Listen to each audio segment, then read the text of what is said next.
Viendo la clase en video, algunos están ahí conectados. ¿Se ve? ¿Se ve? ¿Se escucha bien? ¿Sí? ¿Estamos ok? ¿Se ve la pantalla? Tipo el... Bueno, buenísimo, gracias Andrés. Entonces, la dinámica va a ser así, como algunos están acá en persona, otros van a ver en video, otros están viendo en el momento. Yo voy a hacer una exposición que va a durar más o menos una horita y un pelito, y después vamos a abrir a preguntas. Como las personas que están viendo la grabación no van a escuchar por el micrófono, yo voy a repetir las preguntas que ustedes quieran hacer. Si alguien por el chat me quiere preguntar, yo también las voy a decir para que queden grabadas, y vamos a dejar grabadas las respuestas, porque a veces pasa que en las preguntas surgen temas o algún asunto de interés que tal vez yo no haya mencionado, y entonces en ese caso ustedes lo meten y lo dejamos registrado en la clase para que esté en el contenido. Tal vez se me pasó, tal vez no se me ocurrió, ustedes pregunten, metan ahí cizaña, tiren de la piola y bueno, pero eso lo vamos a hacer al final, cosa de que el que también se aburre apaga la grabación y listo, ¿está? Y de acá el que se aburre se va discretamente.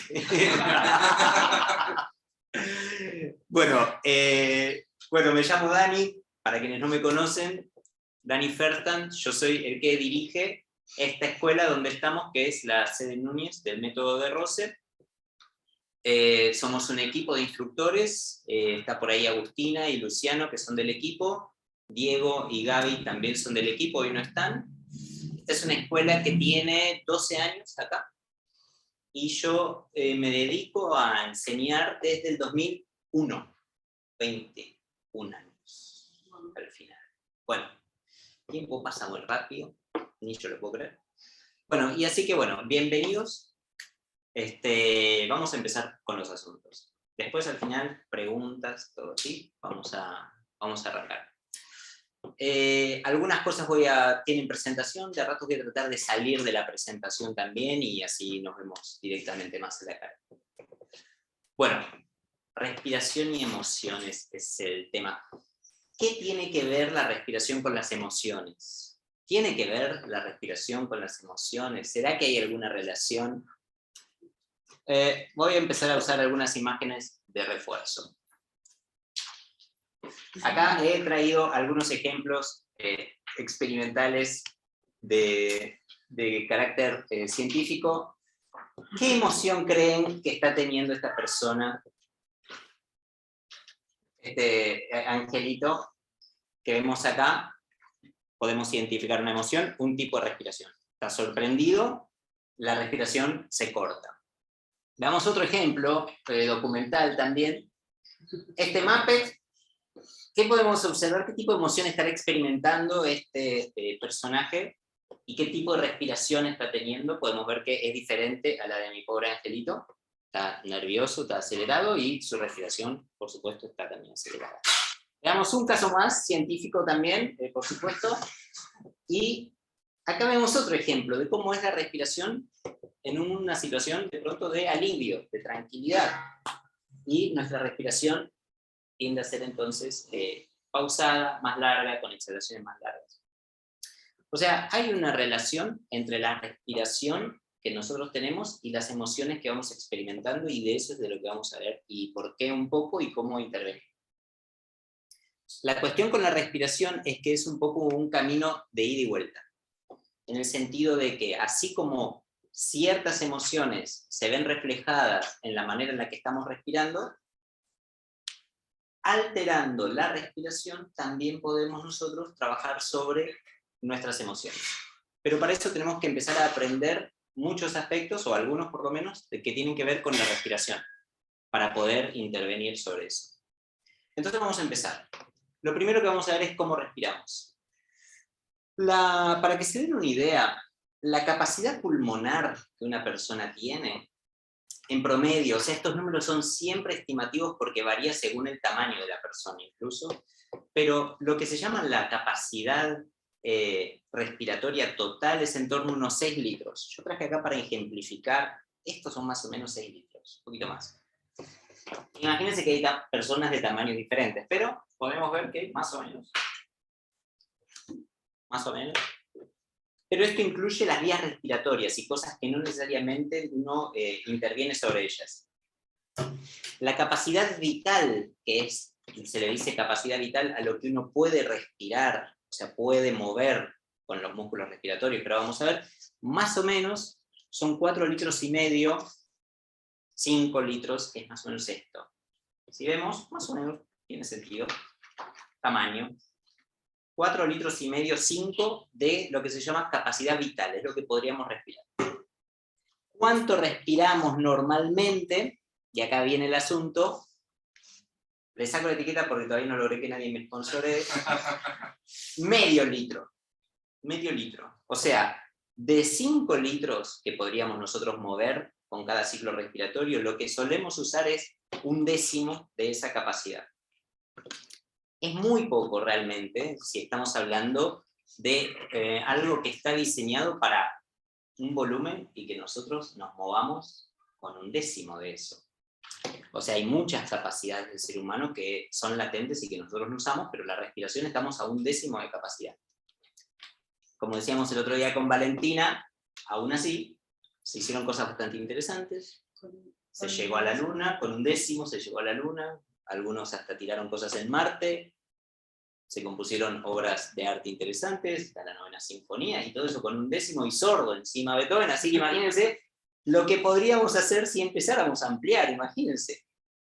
Pero no es un dato menor, porque piensen en cualquier tipo de mecanismo diseñado para vivir y para funcionar con un cierto volumen y que lo estemos llevando adelante solamente con 1/10 de eso. Pero entonces el primer paso de lo que vamos a ver es cómo hacemos para empezar a ampliar nuestra capacidad respiratoria. Porque de eso va a estar, eso va a determinar el funcionamiento de un montón de aspectos de nuestro organismo.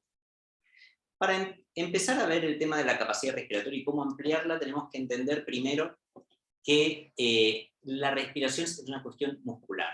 Me puse esta remera a propósito, digo, ya sé que algunas cosas van a ser obvias, pero no es que los pulmones se mueven por sí solos. Para que entre y salga el aire tenemos que accionar cierta musculatura. Y como cualquier otro músculo, tenemos que ganar la habilidad de esa musculatura. Ese músculo puede estar más fuerte, más débil, más flexible, más rígido. Podemos ser más conscientes de él o menos. Entonces, parte de lo que es ampliar la capacidad respiratoria tiene que ver con desarrollar la habilidad de la musculatura respiratoria. ¿Y esos músculos cuáles son entonces? Hay músculos que funcionan para inspirar es cuando el aire entra, y hay músculos que funcionan para exhalar, que es cuando el aire sale. Más músculos se usan para inspirar, van a ver, que para exhalar. Fíjense que para inspirar el músculo más importante es el diafragma divide el tórax del abdomen, pero también hay músculos que son intercostales, los músculos que están entre las costillas, músculos de la espalda para abrir el pecho, músculos del pecho para subir el tórax e incluso algunos músculos del cuello que son los que elevan las clavículas. Entonces toda esa musculatura se activa para que entre el aire a nuestros pulmones. Obviamente que cuando nosotros respiramos sin conciencia o habitualmente con este medio litro, no estamos moviendo toda esa musculatura, justamente por eso respiramos tan poquito. En general, uno hace solo una respiración alta, muy superficial. Los músculos para exhalar son solamente intercostales y abdominales, porque la exhalación es básicamente un movimiento de relax, es un movimiento de descontracción. Esto es importante que nosotros lo entendamos porque inspirar, o sea, meter aire en los pulmones es un esfuerzo muscular. Soltar el aire no es un esfuerzo, no debería ser un esfuerzo muscular. Nos va a servir para algo que vamos a ver ahora. Pero empecemos por identificar la musculatura respiratoria. El más importante, como les decía, es el diafragma. Y cuando nosotros movemos el diafragma, hacemos lo que se llama respiración baja o abdominal. Siéntense un segundito, siéntense en sus casas, probemos esto. Pónganse una mano en el abdomen. Y cuando inspiran, lleven el abdomen para afuera. O sea, el diafragma está más o menos por acá. El diafragma baja y se contrae cuando baja. El diafragma, esto no lo aclaré antes, es como un músculo abovedado. O sea, es un músculo que está en esta posición. Para que el diafragma baje y bombee aire para adentro, se tiene que contraer, se tiene que tensionar. O sea, por eso es un esfuerzo muscular inspirar. El diafragma baja, eso se hace con fuerza, y el aire entra. Y el diafragma vuelve a su posición normal cuando se relaja. Entonces, para exhalar, el diafragma se descontrae y vuelve a su posición normal. ¿Probaron? ¿Sintieron? ¿Se identifica eso? Eso es lo más importante. Si hicieron alguna vez canto, también aprendieron a hacer respiración abdominal. Ahora, este asunto de que el diafragma, para inspirar, para que baje, se tensiona, y para exhalar, se relaja, es clave, porque es lo que vamos a ver ahora en un ratito de qué pasa cuando nos tensionamos con el diafragma. La otra parte de la respiración, o sea, la respiración diafragmática, es la que usa la parte baja de los pulmones, que es la más amplia. Más o menos 2/3 de la capacidad pulmonar está en la parte baja. Por eso, si uno no consigue respirar bien, pero aprende a usar aunque sea el diafragma, ya está ganando mucho terreno. La cuestión del diafragma es clave, vamos a volver sobre ella. Veamos ahora la respiración media. La respiración media se llama también intercostal o torácica, y es abriendo el pecho para los costados. O sea, la respiración abdominal es llevando el abdomen para afuera para que el aire entre, y para adentro el abdomen para que el aire salga.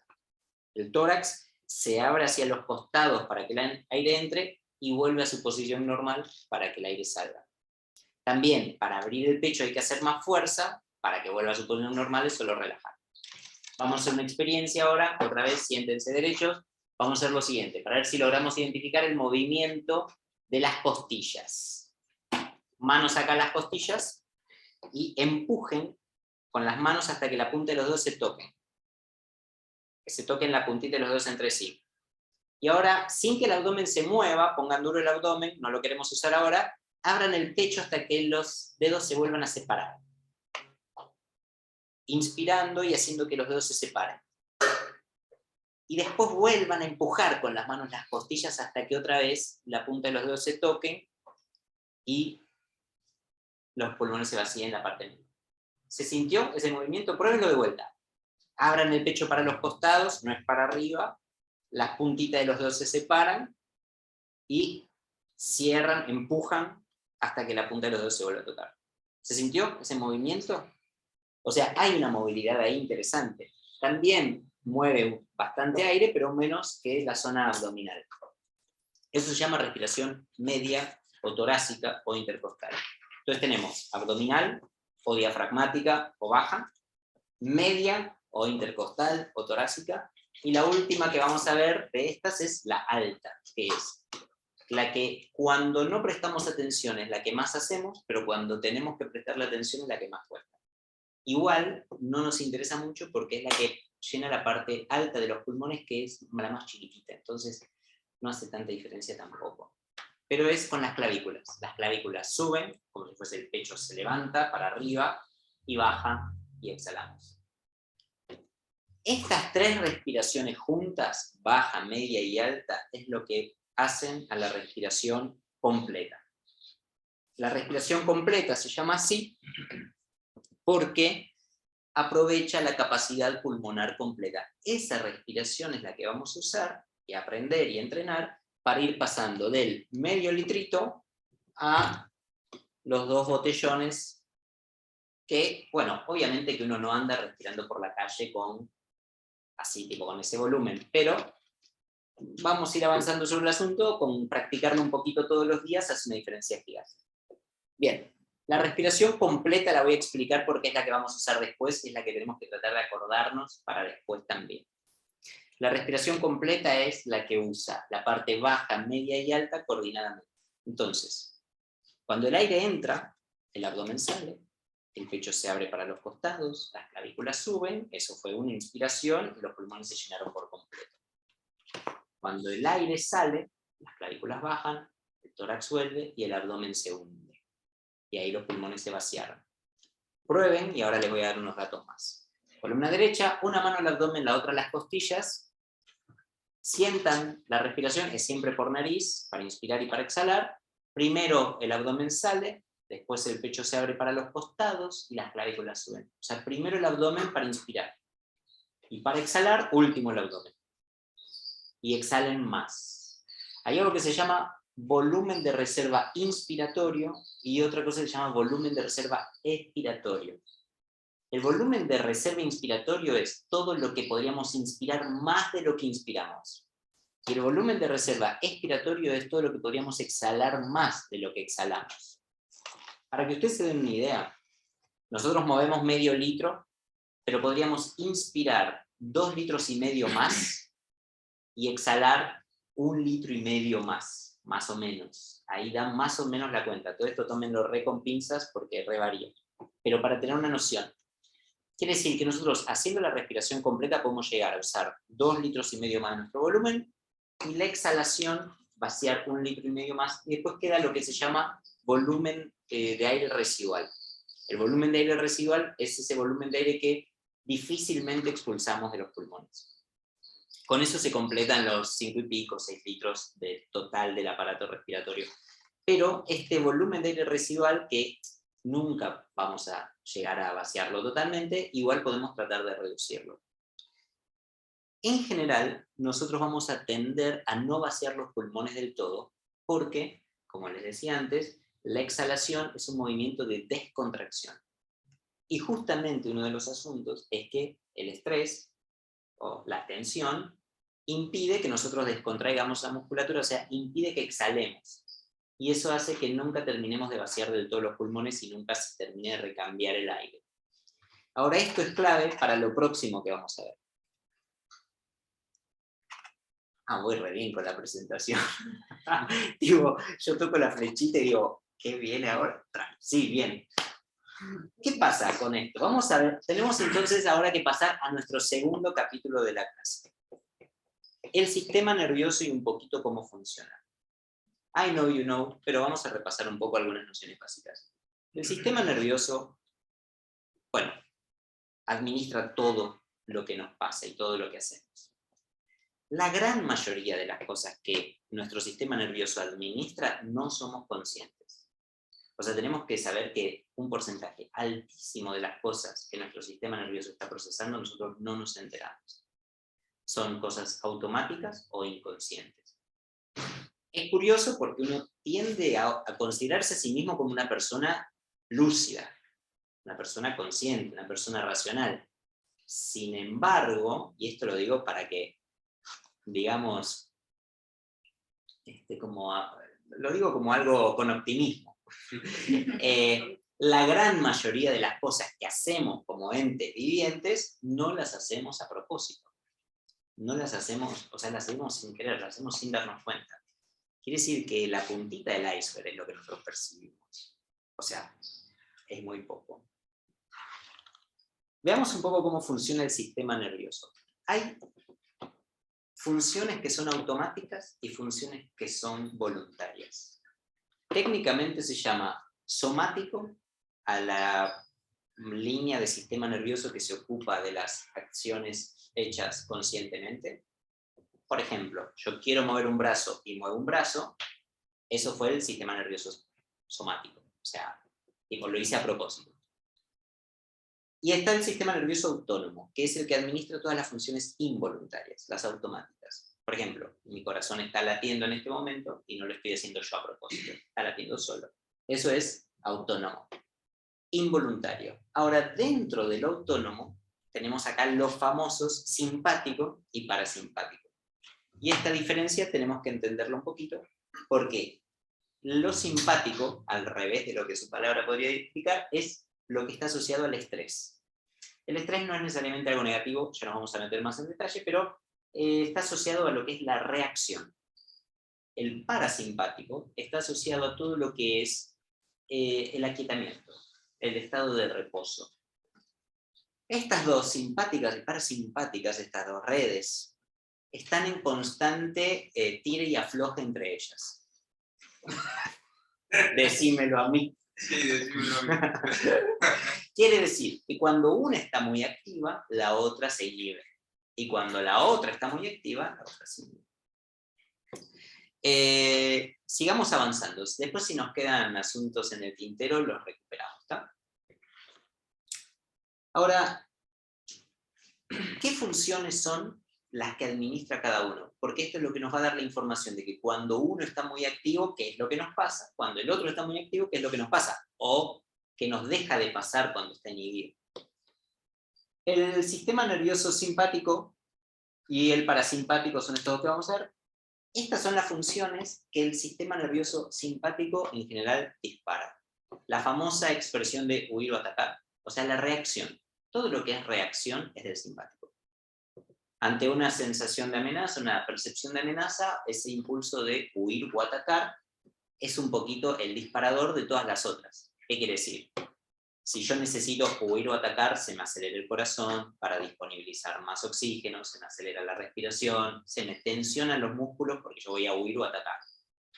¿Cuáles son los músculos que se me tensionan si yo quiero huir o atacar? Típicamente, si podríamos imaginarnos cuál es la posición de... Y justamente cuáles son los músculos que se nos contracturan cuando estamos estresados: cuello, hombros, mandíbula, bruxismos, puños. Esos músculos son los que se contraen porque el mecanismo del simpático los disponibiliza para la acción. Ahora, un detalle interesante, porque antes yo mencioné que estaba el sistema nervioso somático y el autónomo. Y uno dice, no, bueno, sí, hay muchas cosas que yo domino, ¿no? Bueno, mi cuerpo lo domino. Sí, más o menos. Porque uno tensiona partes del cuerpo todo el tiempo sin querer y sin darse cuenta. Por ejemplo, el cuello, por algo no está contracturado. Quiere decir que ni siquiera la musculatura la maneja uno de forma voluntaria. La maneja en parte, pero en otra parte no. O sea, ni siquiera los músculos, que es como más burdo imposible. Ahora, voy a avanzar con esto y ¿cuáles son las funciones que administra el parasimpático? El parasimpático son las cosas que pasan cuando no estamos amenazados. O sea, son las cosas que no son urgentes, que pueden esperar, porque el simpático siempre va a responder a la amenaza, a la sensación de amenaza, es de supervivencia, es básicamente instinto de supervivencia. O sea, si nosotros no tenemos que ver quién es el sistema nervioso simpático, es nuestro instinto de supervivencia. No hay que confundirse, no hay que asociarlo con algo necesariamente negativo. O sea, el sistema nervioso simpático es el que nos va a salvar la vida llegado el caso, es el que nos va a hacer activar a la hora de querer concretar un proyecto, es el que nos va a hacer responder ante accidentes, o sea, lo necesitamos. El parasimpático, ¿qué son las cosas que nuestro cuerpo hace cuando no tiene amenaza de por medio? Bueno, todo lo que tiene que ver con la digestión, excreción, sexualidad, sueño, sistema inmunológico, crecimiento, todas esas cosas, cuando están en balance las dos redes nerviosas, acontecen. Pero si yo estoy con el simpático muy arriba, o sea, estresado, todo lo otro empieza a estar inhibido. Por eso, todas estas, las de este lado, del parasimpático, son las cosas que empiezan a funcionarnos mal cuando estamos estresados. Y en general uno tal vez va al médico o lo que sea, y la verdad es que lo único que tendría que hacer es administrar mejor el estrés. O sea, la pregunta no es una pregunta tan fácil de responder, pero si uno administra el estrés, de pronto recuperaría el sueño, recuperaría las funciones reproductivas, recuperaría todas esas cosas. Ahora, fíjense que una de las cosas, quiero hacer un comentario sobre la respuesta de huir o atacar. Hay otra función, esto lo aclaro porque no es tan mencionada, pero que me parece que vale la pena tener en cuenta que existe. Ante una sensación de amenaza, uno tiende a huir o atacar. Pero hay otro mecanismo que se llama parálisis, ahora se me fue el nombre, pero que es un mecanismo que los animales hacen mucho, que es cuando la sensación de amenaza, la amenaza que están enfrentando, es demasiado grande. Es como cuando los perritos se hacen los muertitos, como se ponen así, quedan paralizados. O sea, no tienen cómo sobrevivir a esa situación, o sea, no pueden huir y no pueden atacar, apelan a un último recurso que es tipo, bueno, no me hagas daño, digamos. Esto yo lo menciono porque los humanos también tenemos ese mecanismo, y no se menciona tanto. Y eso para mí es un dato importante, después de que le interese investigar un poquito más, pero porque hay ciertas situaciones de amenaza en un cierto punto que nos pueden llegar a superar a un cierto nivel, que nos hagan ni huir ni atacar. Y uno simplemente entra en un estado como de parálisis. Y eso a mí me parece importante destacarlo porque a veces uno, bueno, hay uno, tipo una especie de autocastigo, hasta castigo no tan auto, tipo, che, ¿por qué no hiciste nada? Che, ¿por qué no te defendiste? Che, ¿por qué esto? ¿Por qué no otro? Bueno, todo bien, o sea, pero hay mecanismos por detrás, no es tan obvio de por qué yo no huí o ataqué, digamos. Cuando la percepción de amenaza supera nuestros parámetros por mucho, igual que los animalitos, nosotros también entramos en una que es de ese tipo. Y me parece importante saber que existe.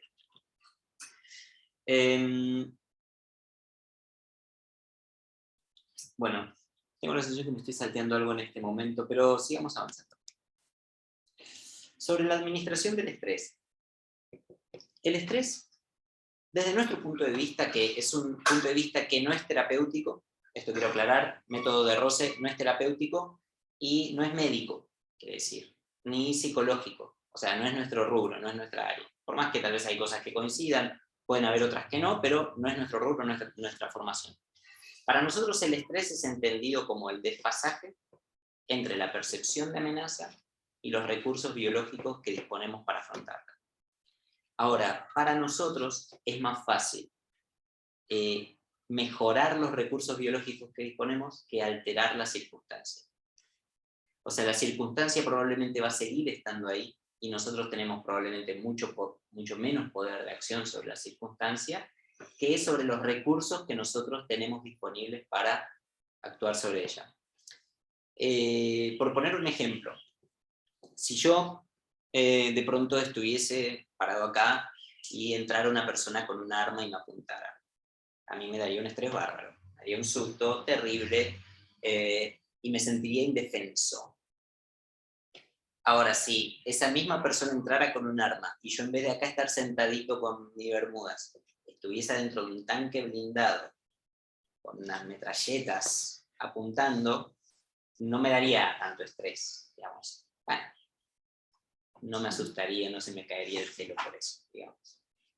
Es para que entendamos cómo cuando nosotros enfrentamos una situación también desafiante, alterando el grado de recursos biológicos, a veces no son solo biológicos, son de plata, a veces son de tiempo, a veces son de atención, a veces uno no consigue prestarle atención a tantas cosas. Imagínense otra cosa, imagínense cómo uno responde cuando está corto de recursos o cuando está holgado de recursos.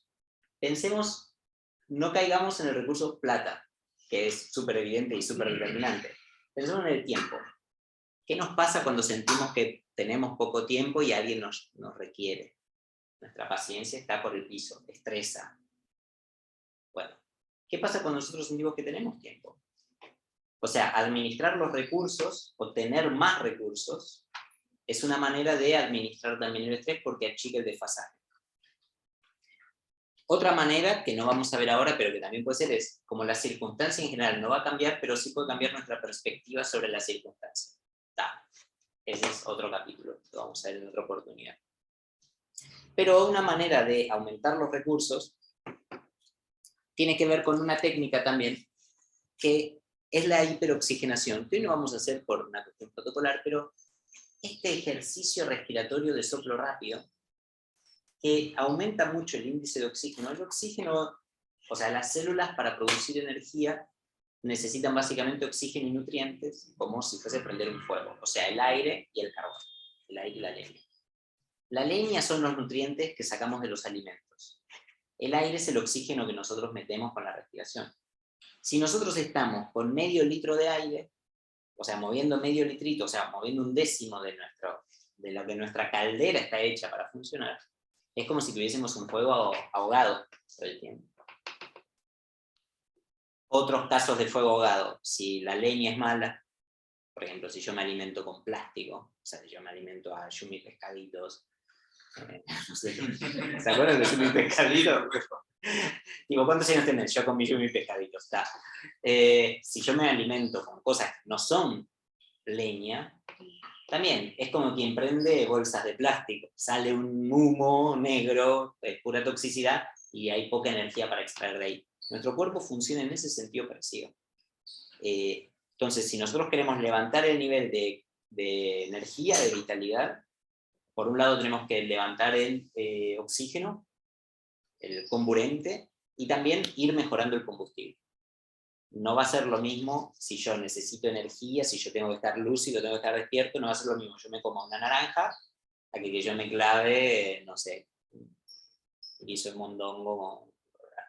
Más allá de si te gusta o no te gusta, uno siente la diferencia de la energía que queda disponible después de eso.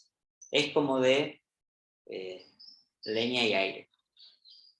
Pero entonces, acá puse como ejemplo porque es un dato curioso. La ATP son las siglas de una molécula, que las siglas es muy difícil de acordarse lo que significa, pero lo que nos interesa es que es la molécula que sintetiza la energía en la célula. O sea, que permite que se produzca la combustión. Y hay una diferencia enorme. A medida que uno va incrementando el oxígeno, puede llegar a ser 19 veces más la cantidad de energía por incrementar el oxígeno. O sea, eso que uno se siente más vital con más fuerza, qué sé yo, es físico, es realmente algo que está pasando químicamente en las células. Este ejercicio no lo vamos a hacer, pero seguramente lo hayan visto por ahí, qué sé yo, pero es soplo rápido, es hiperventilar. Tenemos que tener en cuenta que la inspiración es la que trae el oxígeno, pero la exhalación es la que libera el dióxido de carbono. Entonces, así como la exhalación es como la chimenea. Nosotros necesitamos que la chimenea esté limpia, nosotros necesitamos que la cosa salga, porque si no empieza a quedar tóxico el aire adentro, empieza a quedar el contexto tóxico. Entonces, ya sea porque no le entra oxígeno, o ya sea porque no libera dióxido de carbono, no se produce una buena combustión, no se prende un buen fuego, llamémoslo, no es fuego literal, pero llamémoslo así. Cuando cuando se empieza a acumular esa toxicidad, empieza a generar un medio ácido en el entorno de las células. Eso dificulta aún más el procesamiento del oxígeno y de los nutrientes. Entonces, hay algo ahí del soplo rápido que es un poquito como cuando uno agarra un fuego y lo abanica. Levanta ahí mucho el nivel de producción de energía de las células. Todo eso levanta los recursos y nos da también, achica este desfasaje con el estrés. Ahora, antes de seguir adelante, algo sobre la exhalación. ¿Por qué tendemos a cortar la exhalación? Porque el instinto de supervivencia es el que más determina la percepción de amenaza. Nuestro instinto de supervivencia, medio que de fábrica, es bastante sensible, porque probablemente como bichos, como animales, al ser tan vulnerables, digamos, tener tan pocos recursos de defensa, digamos, no tenemos garra, no tenemos dientes, no somos rápidos, no somos ágiles, comparado con los otros animales, digamos, cualquier animalito, un ratoncito nos puede hacer pelota. Probablemente haya algo de una susceptibilidad exacerbada de nuestro instinto de supervivencia. Y con razón, digamos, cualquier cosa nos mata. Sí, digamos, tenemos que desarrollar toda una serie de herramientas y utensilios para más o menos arreglarnos en este planeta. Bueno, no hablemos de hasta dónde llegó, pero en sus comienzos debe haber sido bastante estresante para el ser humano en sus comienzos, y de ahí probablemente haya quedado un instinto de supervivencia un poco exacerbado. Quiere decir que el instinto de supervivencia está como con las luces muy prendidas. Entonces hay cosas que realmente nos amenazan y hay cosas que no necesariamente son una amenaza. Solo que nuestro psiquismo va a, digamos, a disparar las mismas respuestas, y es un poco lo que vamos a ver ahora, lo que sigue, pero ante situaciones que son reales o situaciones que son imaginarias. Entonces, más allá de si la amenaza es verdadera o real, nuestro psiquismo va a responder de forma sensible a la amenaza. Y esa reacción es el simpático. Y esa respuesta del simpático es la tensión muscular, como veíamos antes, la aceleración cardíaca, aceleración respiratoria, aumento de presión sanguínea, etc. Ahora, como antes le mencionaba, el diafragma, que solamente se relaja cuando está con los pulmones vacíos, porque es cuando está para arriba, empieza a estar en tensión justamente por la estimulación permanente del sistema nervioso simpático. Entonces nunca se relaja el diafragma. Es esta sensación de nudo en el estómago, digamos. La boca del estómago, que es una zona sensible en términos de terminales nerviosas, empieza como a bloquearse. Para que nosotros, bueno, cuando eso se bloquea, no se relaja, quiere decir que no vaciamos los pulmones. Entonces cuando yo empiezo a sentir que me quedo sin aire, ya sea por agitación o ya sea por miedo o por nervios o por situaciones, qué sé yo, hasta un ataque de pánico, lo que sea, cosas más difíciles, yo me empiezo a sentir que me quedo sin aire, en general lo que está pasando es que yo no estoy vaciando los pulmones, no estoy exhalando. Y esto lo aclaro porque es un poco contrainstintivo. O sea, entendiendo todo lo anterior, ahora podemos ver por qué no exhalamos, pero en realidad, cuando yo me quedo sin aire, ¿qué haría instintivamente? Trataría de respirar más. Pero lo que me está pasando es que no estoy vaciando los pulmones, porque está tenso, porque los pulmones se vacían cuando está relajado. Entonces yo trato de inspirar más y no me entra aire. Entonces empiezo a sentir que no puedo respirar. Entonces me empiezo a desesperar. Entonces empiezo a agitarme. Entonces necesito respirar más y yo trato de inspirar más. Bueno, todo ese círculo vicioso que se empieza a activar, que es nada, tan incómodo obviamente, se resuelve al revés de lo que uno creería, vaciando más los pulmones. O sea, quedándose sin aire a propósito. Pero esto es importante que nosotros nos acordemos de todo el cuadrito anterior y todo eso, porque tenemos que acordarnos que nuestro instinto se va a resistir a que nos quedemos sin aire, por una cuestión de supervivencia. O sea, estar con pulmones vacíos es antinatural, digamos, de alguna manera. Es al revés de lo que haríamos, al revés de lo que nuestro instinto haría. Entonces, cuando uno se empieza a quedar sin aire o cuando uno se agita y necesita recuperar aire, este es el tip que hay que acordarse, hay que vaciar más los pulmones. ¿Para qué? Para que haya lugar, para que entre aire nuevo. ¿Y para qué? Para liberar la tensión acumulada en el diafragma. ¿Para qué? Porque esa tensión se produjo por tensión nerviosa. Cuando yo libero la tensión del diafragma, también le mando una señal a mi cuerpo.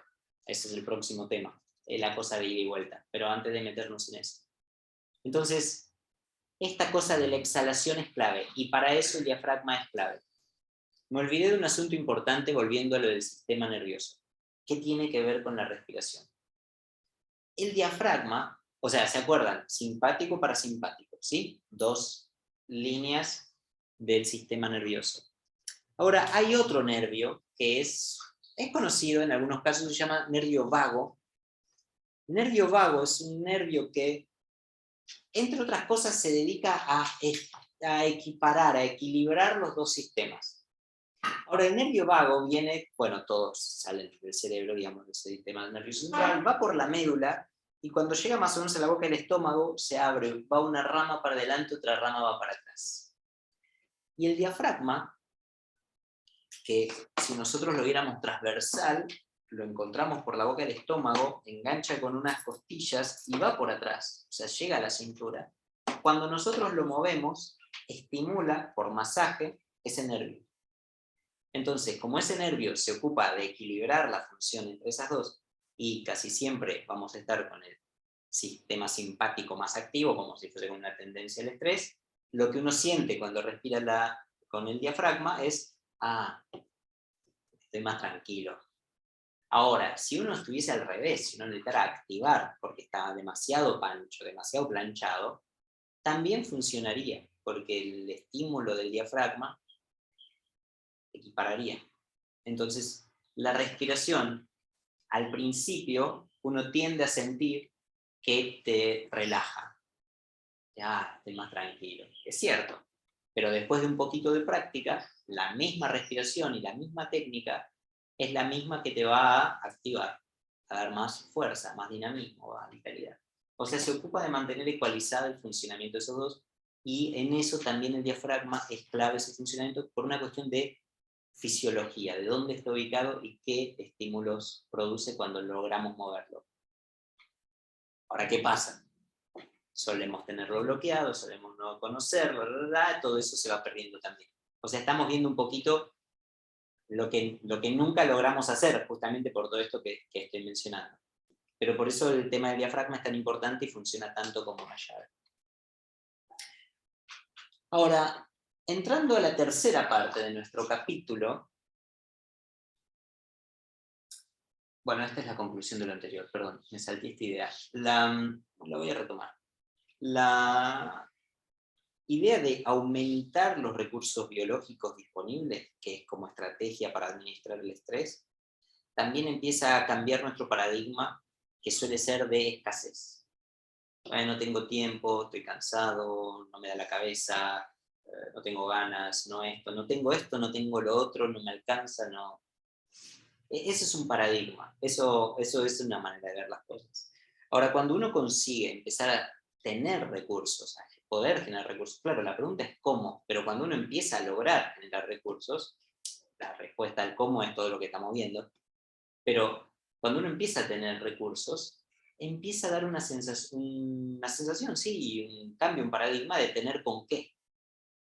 Ahora, ese tener con qué te habilita a hacer muchas más cosas, porque volviendo un poquito a la idea de lo mínimo indispensable, o sea, ese medio litro, que digámosle, por llamarlo de una forma, un recurso, digamos, usado muy poco, claro, para la supervivencia nos alcanza, para lo mínimo indispensable nos alcanza, pero si yo empiezo a través de distintas técnicas, que es lo que tratamos de aprender acá y lo que tratamos de entrenar, si yo voy logrando aumentar los recursos, bueno, para la supervivencia ya tengo, con el medio litro me alcanzaba, mal que mal. Pero todo lo que yo voy generando más, bueno, me empieza a dar soga para poder encarar más cosas. Y por eso una persona que empieza a tener más recursos, claro, achica la brecha del estrés, sí, pero probablemente empieza a generar más proyectos, a generar más cosas y vuelve a aumentar la brecha. Entonces, como que no es que uno empieza a vivir en un limbo de hamacas paraguayas en el Caribe, no. Solo que empezás a tener más con qué, empezás a tener más recursos, empezás a tener más poder de acción, más poder de fuego. Y si antes un mosquito te volvía loco y no te dejaba dormir y te hacía arruinarte todo el otro día y te peleaba con tu familia y te iba mal en el trabajo, te despedían porque dormiste mal por un mosquito, bueno, ahora tal vez nada de todo eso acontece y todo empieza como con un disparador muy chico. Y se trata básicamente de con cuántos recursos uno dispone. Ahora sí vamos a entrar al último capítulo de este asunto, que tiene que ver con la reeducación emocional propiamente dicha. Todos estos asuntos vamos guardándolo en nuestro tintero, estamos como armando nuestra valijita de herramientas para todo esto después se combina.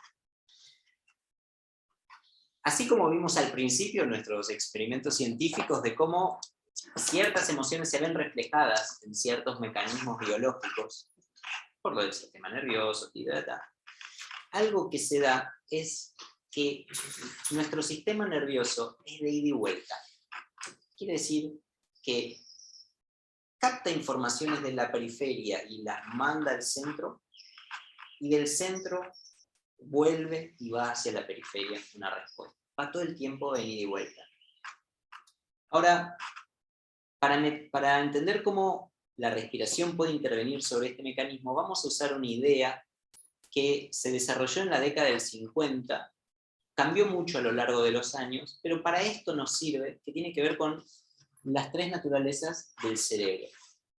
Se le llama tres naturalezas porque no es que sean tres cerebros diferentes, sino que son como áreas distintas, ni siquiera son áreas, como que está todo más entrelazado. Al principio se entendía que eran como más áreas, pero funciones diferentes. Digamos, nuestro cerebro tiene funciones distintas que corresponden a periodos de desarrollo también distintos. Vamos a repasar, tal vez esto lo escucharon. Nos va a servir para entender esto un poco de cómo podemos meternos sobre las emociones. Está el cerebro llamado instintivo o reptiliano, el más antiguo. Está el que se llama límbico, seguramente escucharon hablar. Límbico es el que está más asociado a las respuestas emocionales, pero también a la memoria y a los condicionamientos.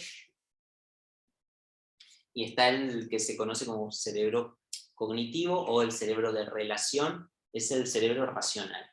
Es, digamos, lo que el ser humano aporta, digamos, acá podemos verlo de distintas maneras. Podemos decir, ¿es la gran diferencia del ser humano o es la pequeña diferencia del ser humano? Que es tipo esa puntita que es la parte racional, que es el cerebro de relación. O sea, es el que nos permite discernir y tomar decisiones más allá de lo que el límbico y el instintivo opinen. Esto nos puede ayudar en muchos casos y meternos también en muchos problemas en otros. Para entender, el instintivo es el primero que va a captar los estímulos, procesa y distingue entre si el estímulo es seguro o peligroso, o sea, es un primer análisis de y la respuesta es fisiológica. La respuesta más rápida es fisiológica, son los instintos. Es, por ejemplo, si yo toco una pava caliente, es lo que me hace sacar la mano. No lo pensé, no lo decidí, tal vez saqué la mano y le pegué un codazo a alguien atrás, o sea, no lo hice a propósito, pero es un mecanismo físico.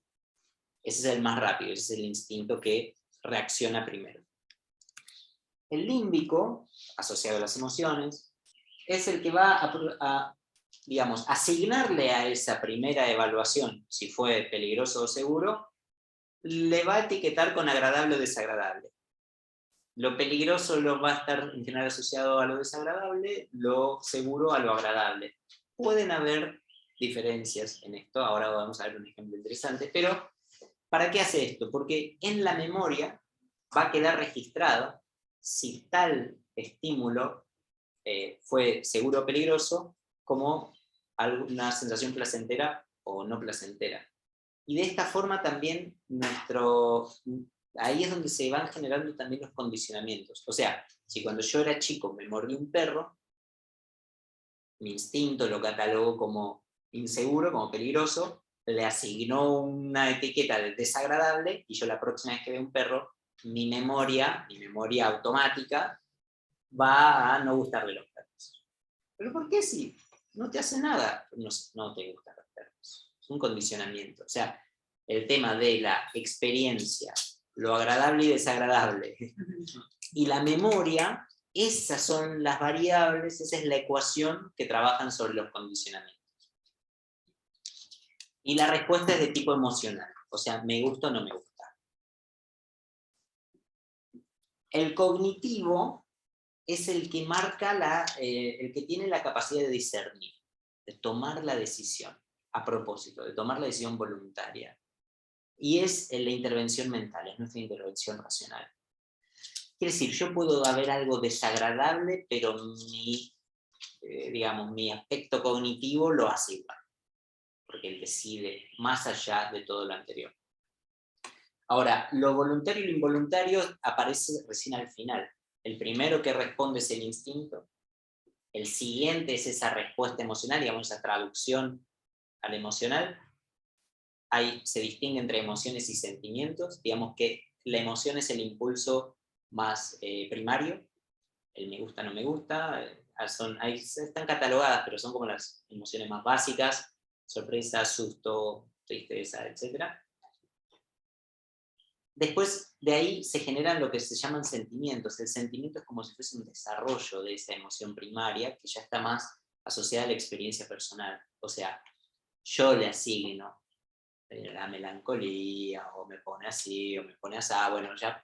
Pero si yo me voy a la raíz de ese sentimiento, si yo soy más celoso, o más envidioso, o más qué sé yo qué, la raíz está en una emoción primaria, probablemente que es más simple, más básica. Probablemente es miedo de morir.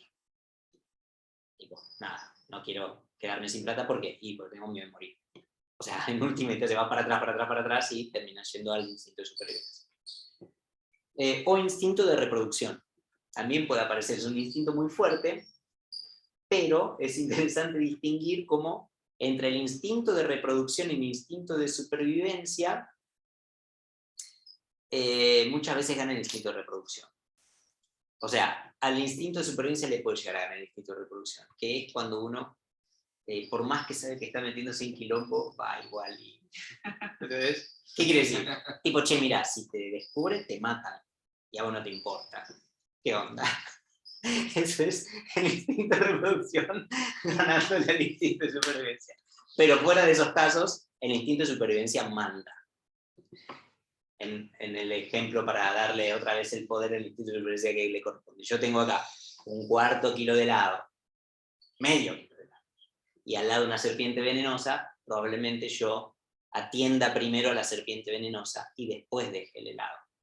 O sea, si yo tengo que elegir entre el placer o la supervivencia, va a ganarme la supervivencia siempre.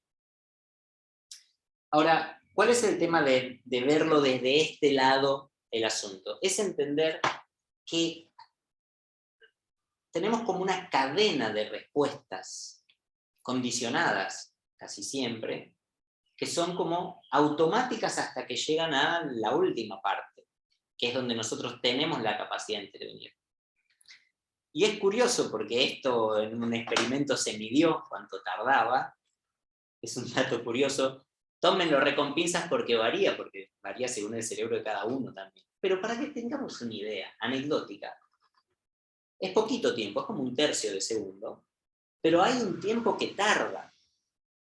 Es el tiempo que tardo entre tocar la pava caliente, la saco, siento que no me gustó y después pienso, qué tarado, otra vez toqué esta pava caliente. O sea, primero saco la mano, después me pongo triste porque me quemé y después pienso, qué boludo, otra vez la misma. Siempre toco la pava caliente. ¿Entienden? Respuesta fisiológica, respuesta emocional, respuesta mental, que es lo que me digo. Yo también podría decirme, no pasa nada, a los genios les pasa estas cosas. O sea, mi mental puede dar vuelta a la tortilla al final. Pero hay una brecha, que es el famoso contá hasta 10, al fin de cuentas, que es la brecha que nos hace pisar el palito. Porque, digámoslo 1/3 de segundo, pero puede variar, todo lo que hacemos dentro de ese 1/3 de segundo fue antes de que nuestro elemento cognitivo haya podido tomar decisiones. O sea, yo saqué la mano antes de pensar, sentí algo antes de pensar y después pensé. En esa respuesta impulsiva es donde se nos juegan muchas veces conflictos que nos duran años. O sea, en esa respuesta impulsiva que se le llama emocional, pero en realidad es tipo todo este combo, es donde se puede cambiar drásticamente el rumbo de nuestras vidas. Y lo hicimos en el terreno de lo involuntario. No lo hicimos a propósito. Lo hicimos por mecanismos condicionados, por sistema nervioso, por incentivo. Bueno, en cierto terreno, ¿no? Ahora, ¿para qué nos sirve este tiempo? O sea, nosotros lo que tenemos que hacer ahora es dejar pasar ese tiempo, o tratar de achicarlo, cosa de poder intervenir lo más rápido posible ante un estímulo, ante un impulso. ¿Para qué vamos a usar ese tiempo? Para percibir primero. O sea, primero uno tiene que darse cuenta, identificar el impulso, intervenir después, o sea, una vez que uno lo percibe, uno puede intervenir, y el siguiente paso es canalizar esa emoción, ese impulso. O sea, entendamos estas cosas como motores.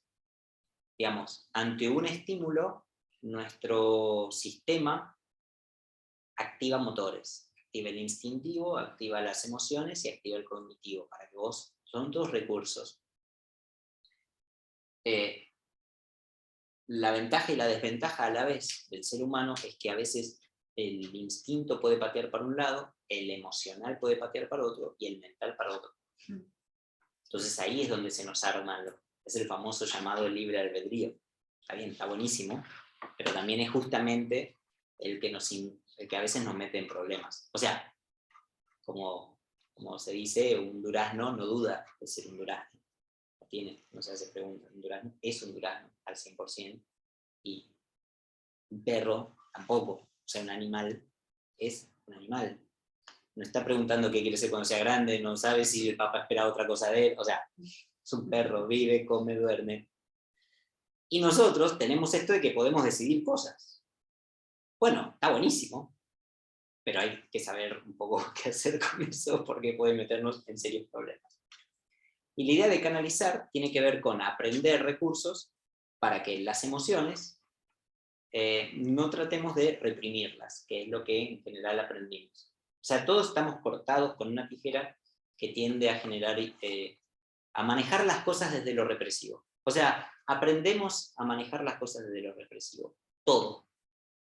Es el famoso patriarcado, digámoslo. Pero así aprendimos todos.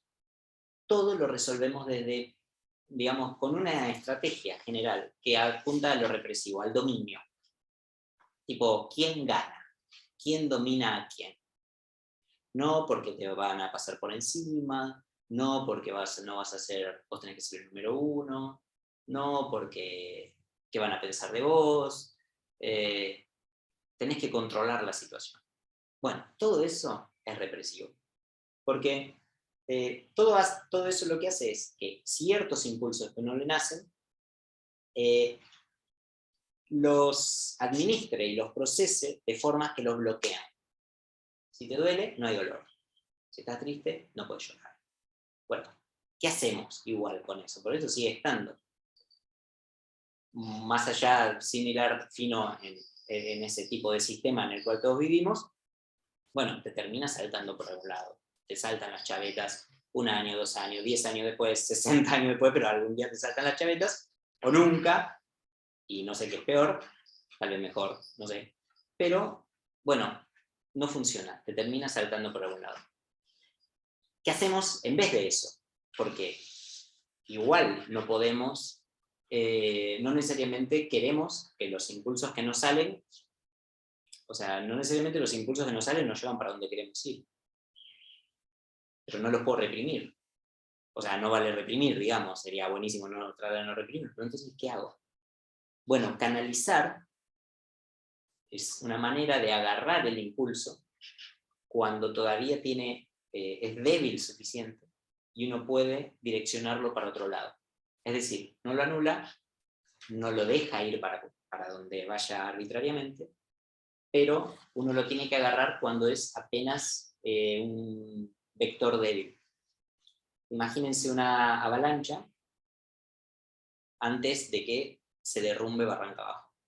O sea, cuando es una piedrita tambaleándose para un lado o para el otro, todavía no se cayó, pero está por caer. Pues si se cae es un desastre. Y no hay cómo controlar una avalancha. Pero si yo detectara la piedrita moviéndose, tambaleándose, yo con muy poquito esfuerzo conseguiría evitar esa avalancha. O sea, cuando es apenas una piedrita, ni siquiera necesito mucho esfuerzo para evitar una avalancha. Cuando esa piedrita se desmoronó barranca abajo, ya ni aunque invierta toda mi fuerza, no la voy a poder parar tampoco. Entonces, el grado de desgaste que produce administrar una emoción depende mucho de en qué momento yo la agarro. Ahí entra otra vez el juego el tema de lo represivo. Si yo reprimo una emoción, yo siento algo pero lo reprimo, siento algo y lo reprimo, siento algo y lo reprimo. 1 mes, 2 meses, 1 año, 2 años, 1 década, 2 décadas, cuando eso explota, ya explota con una fuerza que yo ya no puedo hacer nada al respecto. Ya está, eso ya es una avalancha. Ahora hay que, cuando pase, ir a levantar los escombros, pues ya está, destruyó todo a su paso. Y si yo lograra contenerla, sería con un costo tan alto que ni sé qué conviene. En cambio, si yo logro agarrar un impulso emocional, cuando apenas se está generando, y si uno empieza a observar, por eso la importancia de entrenarse en percibir, si uno empieza a observarse y se da cuenta cuando ese impulso emocional nace, el instinto, la respuesta, o sea, esos mecanismos que están atrás, y yo ya me empiezo a sentir medio que, no sé, no me huele bien, era la expresión, no me huele bien, ahora vamos a hablarla, porque es el olfato también, ahora la vamos a meter así. Si yo en ese momento intervengo, ahí yo puedo direccionar ese impulso que empieza a generarse para otro lado sin un gran esfuerzo, sin reprimirlo y sin un esfuerzo tan grande de energía de mi parte. De ahí la importancia de usar también, o sea, teniendo en cuenta todos estos elementos, la respiración nos puede servir como cuña para entrar en esos momentos y de esa forma desviar ese impulso, esa fuerza que se genera en otro sentido cuando todavía es débil. Usar la respiración nos puede ayudar a desviar esas cosas. El diafragma, o sea, por todo el combo, no solamente por, bueno, respiro y me tranquilizo, no. Piensen en el diafragma, en el sistema nervioso, en el estímulo, el nervio vago, en la tensión, en vaciar los pulmones, en el oxígeno. Es toda una ecuación gigante. Por eso no es que, bueno, respiro y chau. No, es un mecanismo complejo y está buenísimo saber manejarlo. Bueno, este es Edward Norton, Tomás va a saber de lo que hablo. Es un homenaje que quise hacerle a Edward Norton. Esta es una escena de la película El Increíble Hulk. ¿Quién vio El Increíble Hulk? La de Edward Norton, hay muchas variantes. ¿La vieron? No. Si la vieron, probablemente no le prestaron atención a una de las primeras escenas, que es cuando están pasando los títulos, que lo muestran a Edward Norton entrenando con un profesor en una favela de Brasil. Después miren de vuelta El Increíble Hulk, la de Edward Norton, y recuérdense todas estas escenas. Este profesor de Brasil está en una favela, obviamente re romantizada por Hollywood la favela, pero bueno, está en una favela, es un profesor brasileño. Esto es absolutamente anecdótico, pueden adelantar esta parte del video. Es una persona que existe, se llama Rickson Gracie, es uno de los profesores de Jiu-Jitsu más famosos que hay, de Jiu-Jitsu brasileño, que es de los más fuertes del mundo. Y está entonces Rickson Gracie, que es alto personaje, con Edward Norton, que es el Increíble Hulk, básicamente. Y está Edward Norton tratando de controlar ahí su ira, porque es el Increíble Hulk, claro, lo conocemos. ¿Y qué técnicas le está haciendo hacer Rickson Gracie a Edward Norton para que deje de ser el Increíble Hulk? Unas técnicas de contracciones abdominales que quienes conocen, que también las hacemos. ¿Y por qué? Porque se mueven con el diafragma y la zona de boca del estómago. ¿Y qué? ¿Y cuál más? Ritmos respiratorios. Lo que Edward Norton tiene ahí es un metrónomo que se usa para contar el ritmo respiratorio, para contar los pulsos. Y yo traje también un metrónomo para que practiquemos un poquito ritmo respiratorio. Entonces, vamos a ver ahora el tema de los ritmos respiratorios. Los ritmos respiratorios es la manera de intervenir voluntariamente sobre un aspecto que es típicamente involuntario.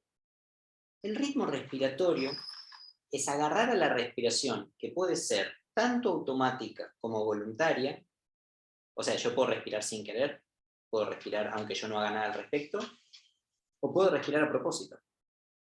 Paréntesis, hay muchas funciones que puedo hacer sin querer o puedo hacer a propósito. Algunas son solo sin querer. Por ejemplo, el latido del corazón. Bueno, el latido del corazón yo no tengo cómo intervenir. Un poquito sí, pero no puedo decir, bueno, no late más. Chao. Bueno, ahora latí. No. O sea, es casi 100% automático.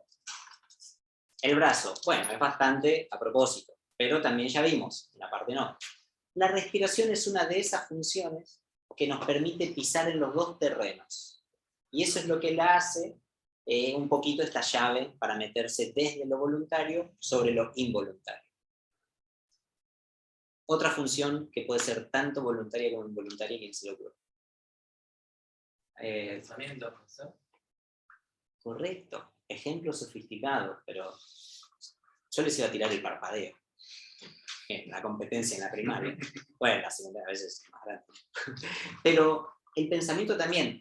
Me meto un poquito en el tema que trae Miguel. Miguel propone el pensamiento, porque uno no se lo imaginaría por ese lado, pero sin embargo, uno puede tener pensamientos arbitrarios y pensamientos voluntarios.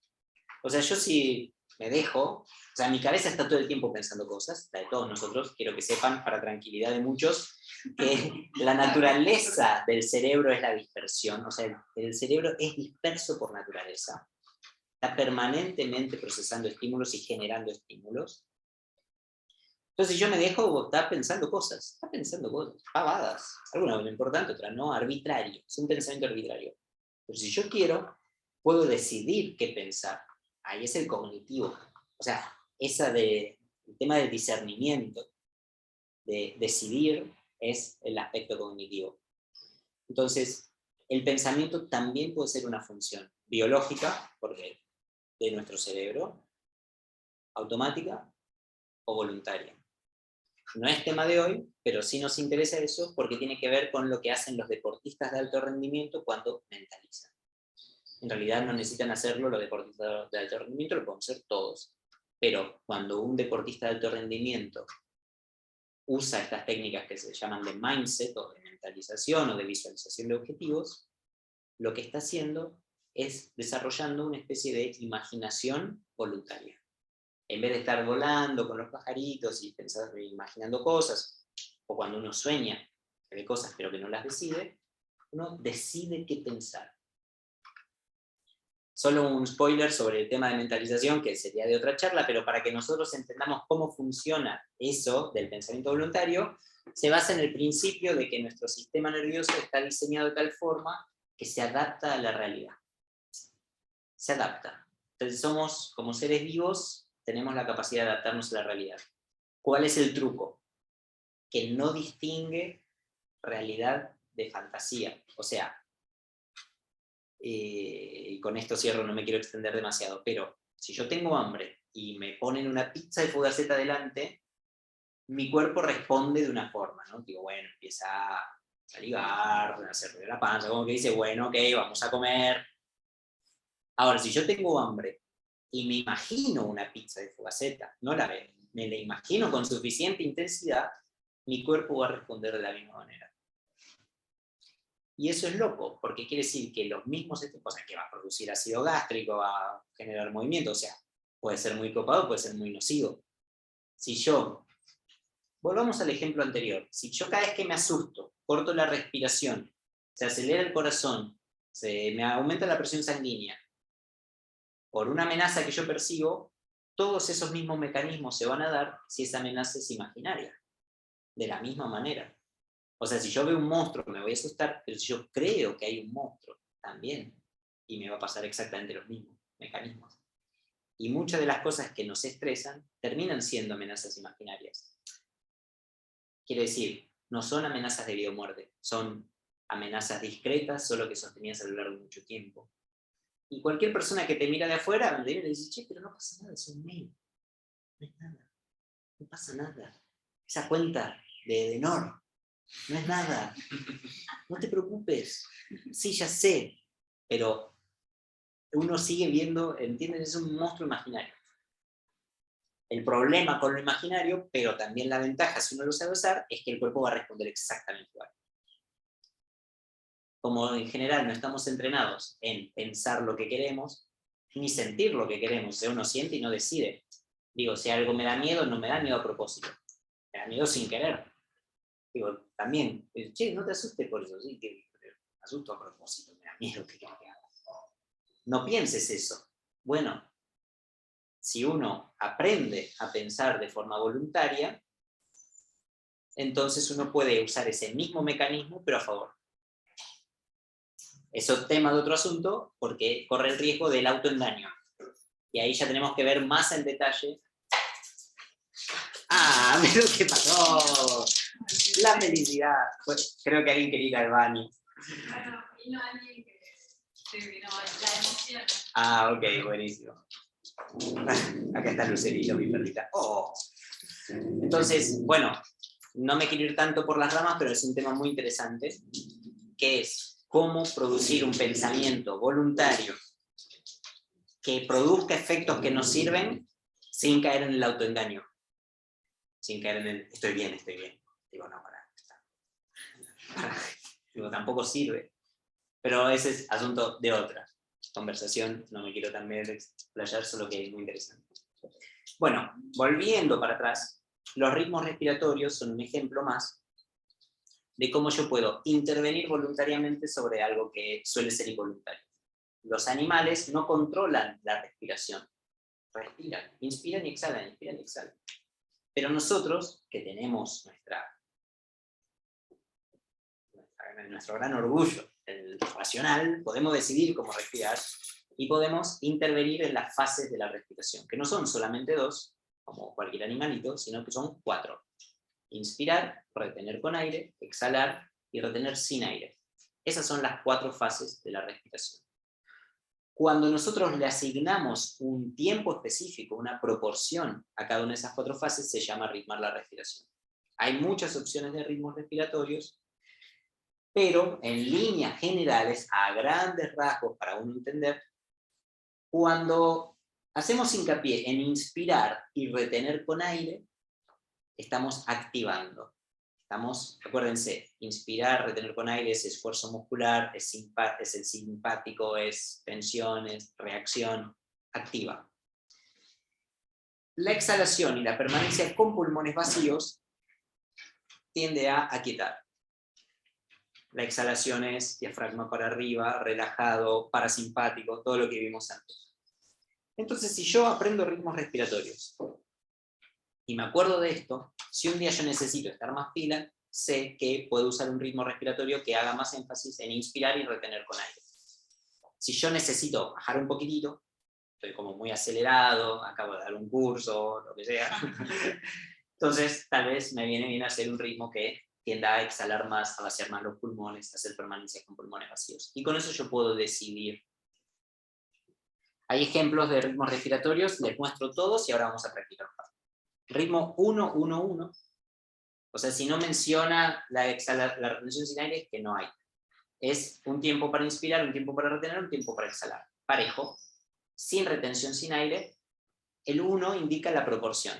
¿Cuánto tiempo es ese 1? Puede ser diferente según la capacidad respiratoria de cada uno. Ese 1 pueden ser 5 segundos, pueden ser 10, pueden ser 30.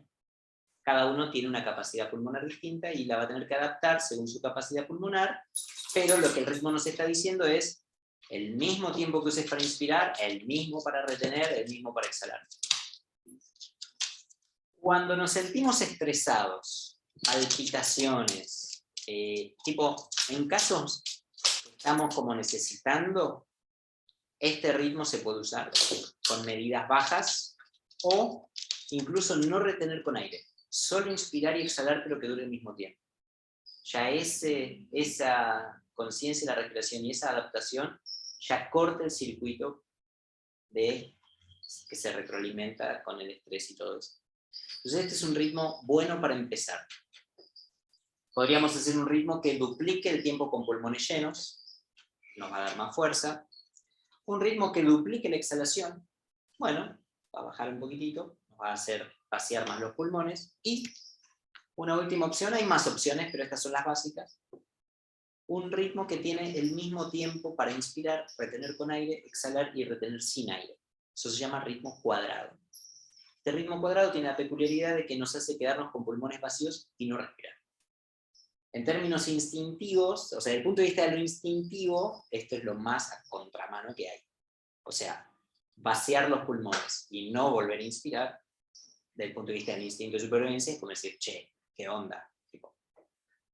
Entonces, es algo que es interesante para entrenar. ¿Por qué? Porque cuando estoy con pulmones vacíos, es el momento en que yo puedo relajar la boca y el estómago, y es una manera de reeducar, de alguna forma, mi vínculo con el instinto de supervivencia, que es, quédate tranquilo, no es tan grave como parece. O sea, fisiológicamente yo puedo estar con pulmones vacíos mucho más tiempo que el que mi emocional se banca. Yo me voy a desesperar si no puedo respirar, pero hasta que realmente, digamos, colapse mi sistema biológico va a pasar más tiempo. O sea, se van a prender las alarmas, pero no me voy a morir todavía. Quiere decir que es más emocional que fisiológica la necesidad de respirar. Entonces yo cuando empiezo a entrenar esto de una forma que es progresiva, no represiva, o sea, gradual, yo de alguna forma voy construyendo un vínculo con mi instinto y con mi emocional de más integración. Porque estoy empezando a lidiar con eso. Y ahora vamos a probar, van a ver que cuando uno practica un poco ritmos respiratorios, si se pasa de tiempo, empieza como... Y si se entienden, como que se van a ver como el instinto, el emocional, dicen, me quedo sin aire, acá no llego, esto, lo otro, y me dan ganas de respirar suelto. Esas son todas tires y aflojes entre el instinto, el emocional y el mental. El mental está diciendo, no, contá hasta 10, el emocional está pensando que se va a morir, el instinto te está bombeando el corazón para que respires y que bien hecho cuartos, ¿entienden? Están todos ahí tipo opinando. Entonces, la idea de encontrar tu medida implica necesariamente aprender a negociar entre todos esos aspectos que se plantean, por ejemplo, en un ritmo respiratorio. O sea, en un ritmo respiratorio y en todas las cosas que hacemos. Pero el ritmo respiratorio nos permite, es como una herramienta que es como un laboratorio. Nos permite generar esa comunicación, aprender a administrar y eso después poder aplicarlo en situaciones diversas o más importantes que un ejercicio respiratorio. O sea, que se juegan en la vida real. ¿Vamos a probar un ejercicio? Bien, vamos a probar un ejercicio. Yo voy a poner una música para quienes vean el video que tiene un pulso por segundo, para que ustedes puedan hacerlo siguiendo la música, pero acá creo que no se va a escuchar, y acá voy a usar el metrónomo. Entonces, siéntense con la columna derecha, arranquen con respiración completa, usando el abdomen, tórax, clavículas, para llenar los pulmones, y bajar las clavículas, vuelve el tórax, se hunde el abdomen, tratando de exhalar más que lo normal. O sea, acuérdense, vaciar más los pulmones, llegar a estar realmente sin aire, cosa de que haya espacio para que después inspiren más profundo. Cuanto más vacían los pulmones, más espacio hay para que entre aire nuevo. Hagan esta respiración completa un poquito. Pulso. Vamos a empezar con el ritmo 1-1-1.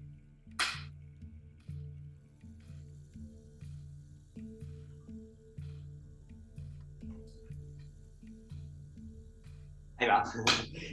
En homenaje a Edward Norton, metrónomo. Cuenten, por ejemplo, 4, 5, 6. El tiempo que ustedes sientan que les va bien para inspirar.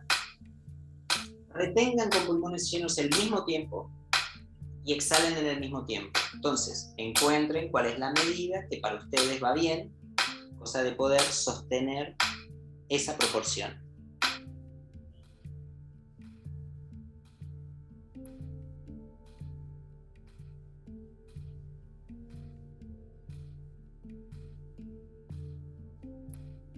Prueben un poquito, sosténganlo y observen qué pasa con lo instintivo, o sea, con las respuestas fisiológicas, qué pasa con el corazón si se acelera, con la respiración si se agita, con las tensiones musculares, qué pasa con el emocional, si le da ansiedad, si le gusta, si es agradable o desagradable.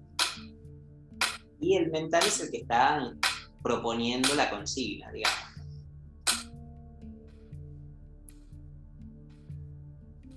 Si van bien ahora, aumenten el tiempo. Miren un poquito más de la soga, vean hasta dónde llega. Tratando de mantener la proporción.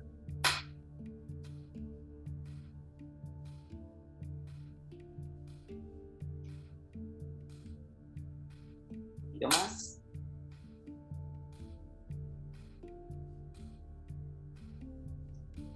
Bien. Ahora prueben un ritmo más. Prueben ahora a sumarle la permanencia con pulmones vacíos. Vamos a probar ritmo cuadrado directo. Tengan en cuenta que para que su sistema instintivo, emocional, lo acepte, tiene que ser agradable. Entonces es mejor empezar con algo bajito y después ir sumando que arrancar muy arriba y verse obligado a retroceder. Prueben entonces ahí ritmo cuadrado. Manteniendo el pulso, inspiran en un tiempo, retienen con pulmones llenos, exhalan en el mismo tiempo, retienen con pulmones vacíos. Con pulmones vacíos, traten de relajar la boca del estómago.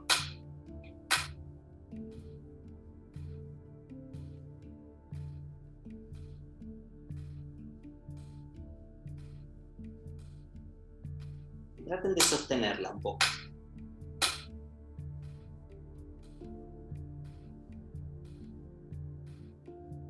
Acuérdense de vaciar más los pulmones. De ahí poder inspirar más profundo, más recambio. Y aumentando el volumen de aire en cada ciclo respiratorio.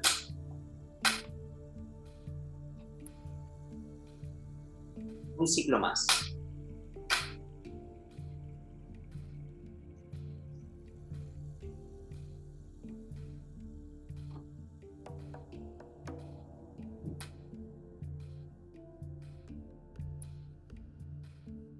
Y en la próxima inspiración ya puede ser sin ritmo.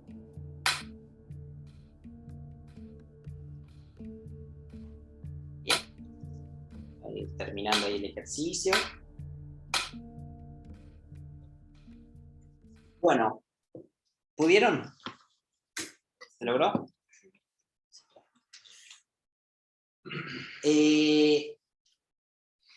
Fíjense una cosa. ¿Cuántas veces uno respira normalmente cuando no presta atención? Más o menos, se van a sorprender, 16 veces por minuto. Son como entre 21.000 y 23.000 respiraciones por día uno hace. Un número gigante, mucho más que uno se imaginaría, pero uno respira por minuto unas 16 veces. Y con un medio litrito más o menos de superficie, una respiración superficial, o sea, quiere decir que tenemos que respirar 16 veces para generar 8 litros de volumen, en definitiva, de aire entrando. Ahora, con el ritmo cuadrado que acabamos de hacer, ¿con qué tiempo ustedes estaban haciendo? ¿5? 12. 12. Vamos, año y medio, 2 de práctica. 8, más o menos. No importa. La realidad es que no importa el tiempo, lo importante es poder sostener el ritmo. Si hubiésemos hecho con 4 segunditos para inspirar, retener, exhalar y retener sin aire, da una respiración cada 16 segundos. Baja ya a 4 veces por minuto, con una respiración completa. O sea, cuatriplica el volumen de aire y baja también un 25% de la cantidad de veces que uno respiró en el minuto. Entonces, en términos de rendimiento biológico, fíjense la diferencia. ¿Cuánto esfuerzo hubo que invertir en generar ese volumen de aire? Lo normal, 16 para 8, de esta forma, y eso fue con 4. O sea, es enorme la diferencia, solo que uno no anda respirando con ritmo todo el día, claro. Pero, no importa, o sea, aunque no llegue a tanto, aunque uno lo haga un rato por día, o una hora, o bueno, o menos, no importa, pero si uno le da cierta regularidad, o si uno entrena lo suficiente como para poder incorporar un hábito respiratorio de más volumen, ya empieza a cambiar muchísimo en términos de rendimiento biológico y del desgaste, ¿no?, que el organismo va generando, como cualquier otro organismo. Entonces acá ya tenemos una diferencia gigante. Me estoy acercando al final de la presentación y ahí abrimos a preguntas. Para cerrar, resumiendo, lo primero y principal de la respiración es que tenemos que entrenarnos en ser conscientes de la respiración. Tenemos que empezar a sentir cómo estamos respirando, porque nos puede servir como herramienta por todo lo que vimos. Si no la sentimos, es difícil intervenir. Entonces tenemos que empezar a prestar atención. Tiene que ser nasal la respiración, tanto inspirar como exhalar. Si uno se concentra en el tacto del aire cuando pasa por las fosas nasales, tanto cuando inspira como cuando exhala, ya eso enfoca la atención. Un detalle interesante sobre la respiración nasal. La respiración nasal está relacionada al olfato. Nosotros percibimos los olores a través de la nariz, no de la boca. Y los olores nos dan una información justamente a nivel instintivo muy fuerte. De hecho, está también muy ligada a las emociones, o sea, todos tenemos recuerdos olfativos de nuestra infancia, lo que quieran. Pero la capacidad de identificar si una situación es amenazante o no, a nivel instintivo, es decir, inconsciente, se da mucho más rápido cuando nosotros usamos la respiración nasal. Y esto es un estudio que existe, que lo hizo un tipo que se llama Jay Gottfried, ¿sí? Por ahí se llama, lo tengo por ahí. Es un investigador de la Universidad de Medicina, y lo tengo acá, después cuando terminamos se los muestro para que vean. El tipo investigó cómo respondía la gente, o sea, la velocidad de respuesta emocional. Y era más rápida la respuesta emocional a quienes, o sea, durante la inspiración, la respuesta emocional era más rápida que durante la exhalación. Y entre respiración nasal o respiración por la boca, con respiración por la boca no había diferencia de respuesta. Tipo, era más lenta y no cambiaba si era inspirando o exhalando. O sea, ¿qué es lo que a mí me interesa de ese estudio? Ver cómo para nosotros el olfato y la percepción de amenaza están muy relacionados. O sea, cuando nosotros no respiramos por nariz, le estamos sacando a nuestra percepción un recurso muy importante, es como andar medio a ciegas, de alguna forma. Estamos muy acostumbrados a mirar, pero en realidad nuestro instinto usa el olfato, si nosotros se lo damos. Solo que se lo sacamos. Entonces le sacamos una herramienta importante que el instinto tiene para establecer si esto es amenaza o no. Entonces como que lo estresa también, porque no se da cuenta, porque le falta un recurso. Entonces si uno estimula el olfato, le da también, bueno, una herramienta más al instintivo para saber si efectivamente es una amenaza o no. Es el famoso me huele bien, me huele mal, es verdad. O sea, hay cosas que son inconscientes y que los animalitos lo usan un montón. Y andan ahí. Y nuestro soplo rápido es un poco también una cosa de estimular el olfato. Por eso tiene que ser nasal, es importante. Y hay más motivos. Y por último, tiene que ser profunda, especialmente el diafragma, es clave, y especialmente atención a vaciar los pulmones, que es lo que uno tiende a no hacer. Cuando me da suspiros, o sea, cuando me agito sin motivo, cuando me da suspiros, y no estoy enamorado, y cuando me da bostezos y no estoy con sueño, son todos mecanismos reflejos del cuerpo para que exhalemos más, para que respiremos más profundo. Es decir, no estamos cortando la respiración. Son señales para darnos cuenta que estamos cortando la respiración. Ahí que, diafragma, exhalar, respiración completa, todo esto que estamos viendo. Uno más. ¿Cómo aplicar la respiración a corto plazo? ¿Qué hago cuando estoy, digamos, la escena de la avalancha? Se vino la avalancha. A corto plazo, o sea, sacar las papas del fuego. Acuérdense, esto no es una visión ni psicológica ni terapéutica. Quiere decir, ¿por qué se generó la respuesta, los motivos, de dónde viene? No estamos hablándolo acá. Eso es un tema, es muy importante para ver, pero no es acá donde lo vamos a poder ver porque no es lo que nosotros hacemos. Pero vale la pena después saber por qué se generó. Está bien, pero mientras tanto, estamos hablando de comportamiento acá. O sea, es el asunto del método de Rosa. A corto plazo, la respiración diafragmática y nasal ayuda, eso del tercio de segundo, tipo parar la pelota, respirar profundo, diafragma, concentrarse en las fosas nasales, sentir eso, es un poquito el famoso contar hasta 10, es eso. Tipo, si estás por revolver un plato, pará. Diafragmática, nasal, pensar un poquito mejor. Por lo menos no vas a partir un plato. Ya es algo. Estamos en situación avalancha, ¿sí? O sea, después vemos, pero por lo menos no le partiste un plato en la cabeza a él. Ya es un paso. Y el soplo rápido, hacerlo sostenido en el tiempo también. Es como resetear el disco rígido. O sea, es como cuando uno pone el reset en la cosa de la CPU. El CPU. Bueno, soplo rápido, poner 5 minutos o más. O respiración diafragmática y nasal. Es bastante 5 minutos, ¿eh? Pero te deja tipo en otra. Por lo menos te permite después actuar, reaccionar diferente a lo que hubieses reaccionado y sacar la papa del fuego. Corto plazo. A mediano plazo, ya está. Se apagó el incendio. Ok, pero siguen generándose impulsos. Solo que uno ya los identifica. Los ritmos respiratorios son muy útiles para ir entrenando esta capacidad de revertir, de canalizar a mediano plazo. Digo, si yo ya estoy en una situación muy extrema, es muy difícil que yo me ponga a ritmar la respiración, pero cuando yo no estoy en esa situación, pero los impulsos se siguen generando, bueno, el entrenamiento del ritmo respiratorio me va dando estructura y va haciendo que se atenúen esos impulsos. Y para quienes conocen, respiración alternada. Quien no conoce no importa, esa es una técnica más avanzada, pero para quienes conocen, también entrenar respiración alternada con ritmo también es muy, muy potente. Ya a largo plazo significa modificar la estructura emocional. Quiere decir, no, ya que los impulsos ya son otros. O sea, el primer paso es, estoy por revolear un plato por la cabeza y no lo respiro. O sea, después algo, me encierro en el baño, grito, puteo, lo que quiera, pero por lo menos no partí un plato.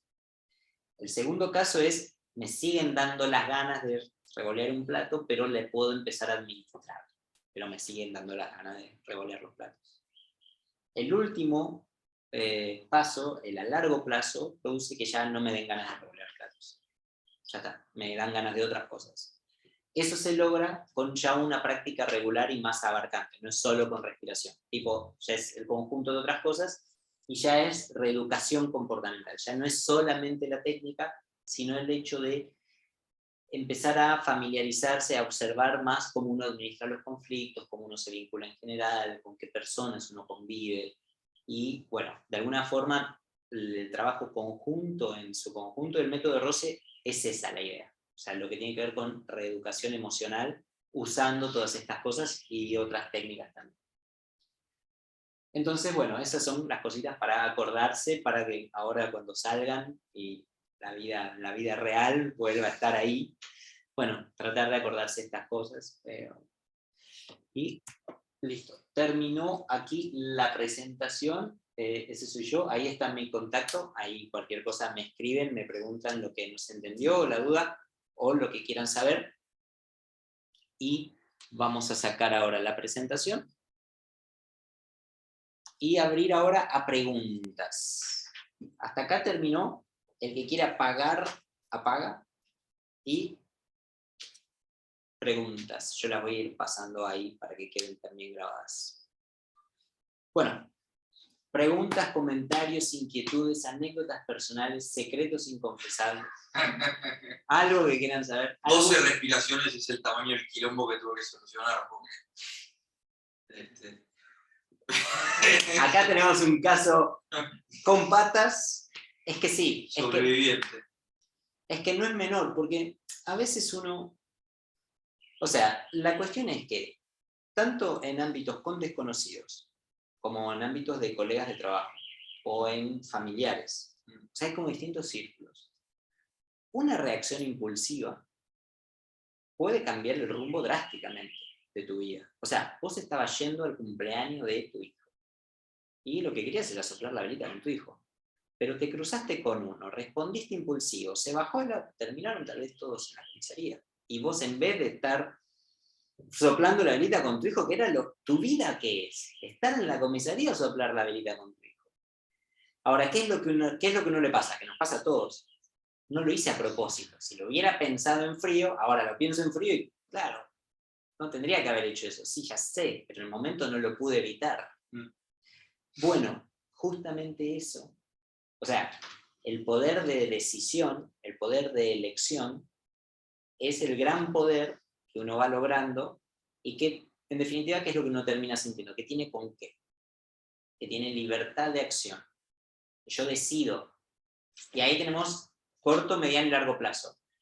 Tal vez lo hubiese agarrado igual, pero bueno, mira, por fe, ¿vale más eso que desencadenarlo? Está bien, eso es corto plazo. Bueno, le estaba por agarrar el cogote, pero me acordé de Dani, respiré profundo, metí el auto y hice viaje, y bueno, reenvenenado, pero por lo menos seguí mi camino. Está. Después vemos qué hacemos. Ese es corto plazo.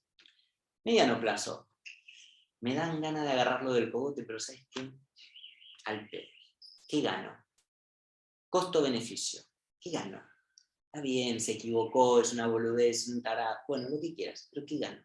Nada. ¿Qué gano si sigo mi vida y me encuentro nada? Todo. Para lo que vivo es esto. ¿Qué gano con esto? Nada. Bueno, me dieron ganas de acogotarlo igual, pero mediano plazo.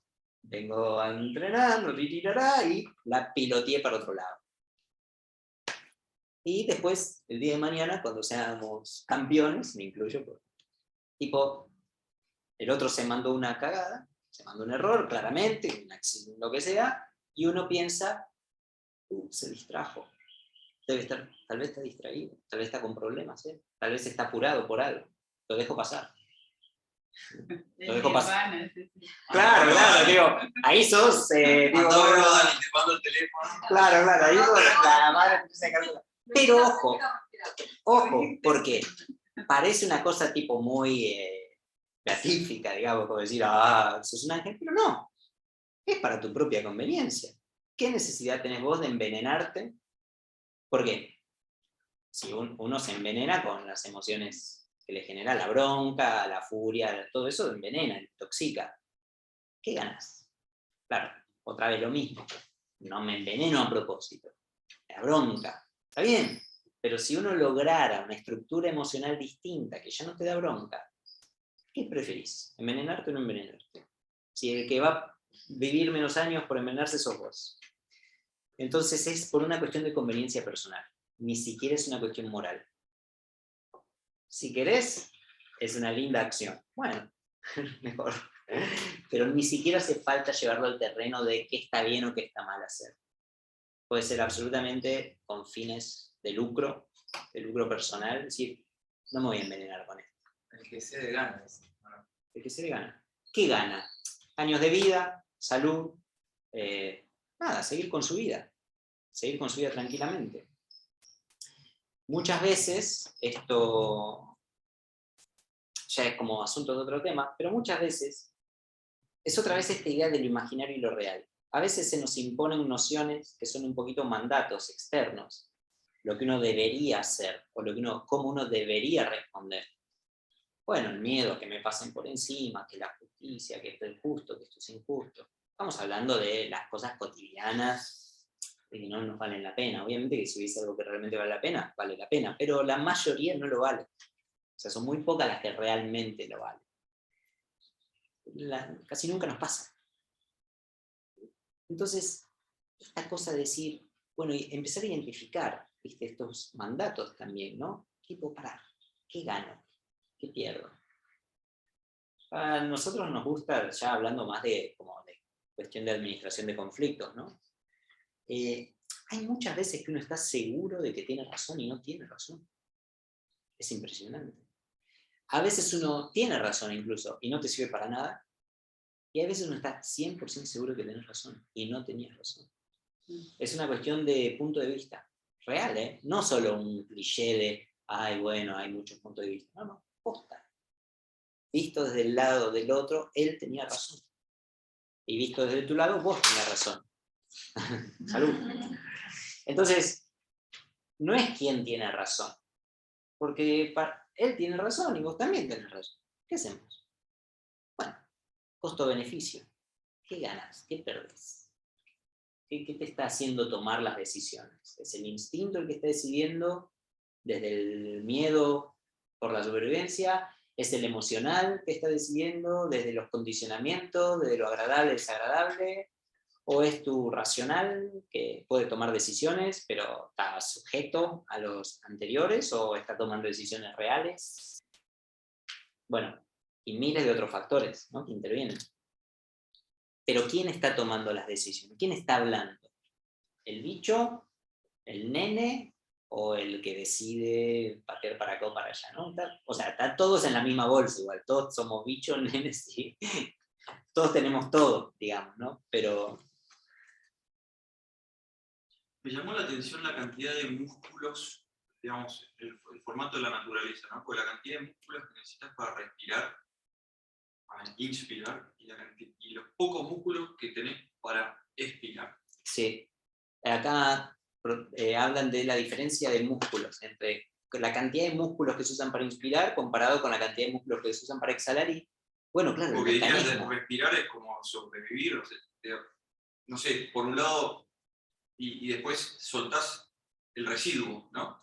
Claro, porque ¿Por qué tenés tan poco músculo para soltar el residuo? No sé, como me llamó la atención. Me quedé Acá- pensando un rato. Acá dice, ¿por qué tenés tan pocos músculos para soltar que es tan importante librarse del residuo, del dióxido de carbono, etcétera? Es curioso, pero si uno ve a los bebés respirando, no les cuesta exhalar. O sea, los bebés respiran y se les mueve la pancita, digamos. O sea, eso es respiración diafragmática, no es que respira el abdomen, respirar es el movimiento. Quiere decir que en realidad exhalar es fácil. Claro, tenés razón. Le perdimos el rastro, porque nos enroscamos por el estrés, etc. Pero si fuese por naturaleza, exhalar exhala solo. No haría falta todo esto. Es más difícil inspirar, por eso necesitas tanto músculo. Claro, pero solamente vaciando los pulmones está el reflejo. Ahí sí tenés un reflejo. Ahí sí es un esfuerzo. Inspirar. Pero si nosotros simplemente nos acordáramos de eso, no tendría sentido que estuviésemos hablando todo esto las últimas 2 horas, no las deberíamos usar, esto sería una obviedad. Pero realmente, de fábrica, a mí lo que me llama la atención de lo que vos decís es cómo la diferencia entre cómo venimos de fábrica y cómo nos movemos. Porque si fuera por la fábrica, es re sofisticado, hay miles de cosas actuando para que vos muevas 5 litros y es como estar con una fragua, tipo, que está todo vapor. Y ahí también se utiliza esa misma cantidad de aire, digamos. En la respiración completa. Un bebé, por ejemplo. No, porque la respiración abdominal, que es la que usan los bebés y que es la más natural, llamémosla, no usa lo total de los pulmones. Pero usa 2/3, es bastante. Y tiene todo el efecto del diafragma. Cuando estamos recién nacidos, no nos pasó nada también, ¿no? O sea, claro, después empiezan los palos y bueno. Pero no es tampoco tanto, solo que es mucho más eficiente. Fíjense la próxima vez que tengan a un bebé a mano. Sonó raro, pero no es raro, tipo cuando se crucen con un bebé. Fíjense cómo respira, van a ver que es la pancita, pi, pa, como si nada. Y el tórax no. Porque no tiene tonificada la musculatura. El diafragma es un músculo que es muy de lo autónomo, ¿viste? Como un músculo involuntario. Por eso también cuando uno trata de usar el diafragma al principio y trata de identificarlo, no lo logra a veces necesariamente. Porque está dentro del terreno involuntario. Se mueve por reflejo y por eso el bebé instintivamente lo mueve sin saber nada. Ahora ya, ampliar, completa, todo eso, ahí ya sí, necesita músculos. Bueno, ahí ya el bebé no hace eso. Pero... Yo tengo una pregunta. ¿Qué? O sea, cuando uno está respirando, ¿no? Primero, ¿qué se hace con el perineo? ¿Se sostiene? ¿Se relaja? ¿Qué hacemos? ¿Qué hacemos? Acá preguntan, ¿qué hacemos con el perineo cuando respiramos? Una pregunta curiosa planteada. Pero la respuesta es no necesariamente ¿No? interviene. No hace falta hacer nada. Hay ejercicios, pero en realidad no interviene. No necesitaría intervenir. Ok. Y otra, cuando estamos sacando el aire de los pulmones, que viste que siempre queda un poquitito más, ¿es llevando el ombligo a las lumbares o algo así? O sea, como yo me imagino así como Sí, desinflando. un poco sí, porque la exhalación, acá pregunta, cuando exhalamos y los pulmones se vacían, siempre queda un poquito más. ¿Cómo se hace para sacar ese poquito más? Bueno, si se acuerdan, en los músculos de exhalación los abdominales estaban. ¿Por qué? Porque hasta un cierto punto es solo relajar, pero para sacar ese ultimito que queda, o sea, para reducir lo que se llama cuota de aire residual, ahí hay que hacer una fuerza para empujar un poco más. Okay. Ahí es donde intervienen los músculos abdominales. Al final, hay otros ejercicios que son también para vaciar más los pulmones, son más bruscos, y es justamente para entrenar eso. Se llama soplo lento, por ejemplo. Es inspirar lento, exhalar fuerte y rápido. Pero es exhalar fuerte y rápido, pero profundo. Es quedarse sin nada de aire bien rápido. Ahí uno tonifica la musculatura abdominal para reducir lo que se llama cuota de aire residual, o por lo menos vaciar más los pulmones. Y generar un mejor recambio, porque si no es aire que no se recambia. empieza como a intoxicar. Y eso se debería hacer, por ejemplo, yo hace muchos años tuve un ataque así de pánico y de la nada, así como, Sí. fue como esto, ¿no? Y tenía que subir a una especie de subte, digamos, y sentía que me ahogaba. Tuve que bajar. Entonces, por ejemplo, en situaciones así, si uno está acompañado y le pasa algo, ¿no? ¿Cómo le puede ayudar en ese sentido? Acá preguntan, hace un tiempo sintió un ataque de pánico de la nada. O sea, taquicardia, falta de aire, miedo. Bueno, esa es situación tipo avalancha.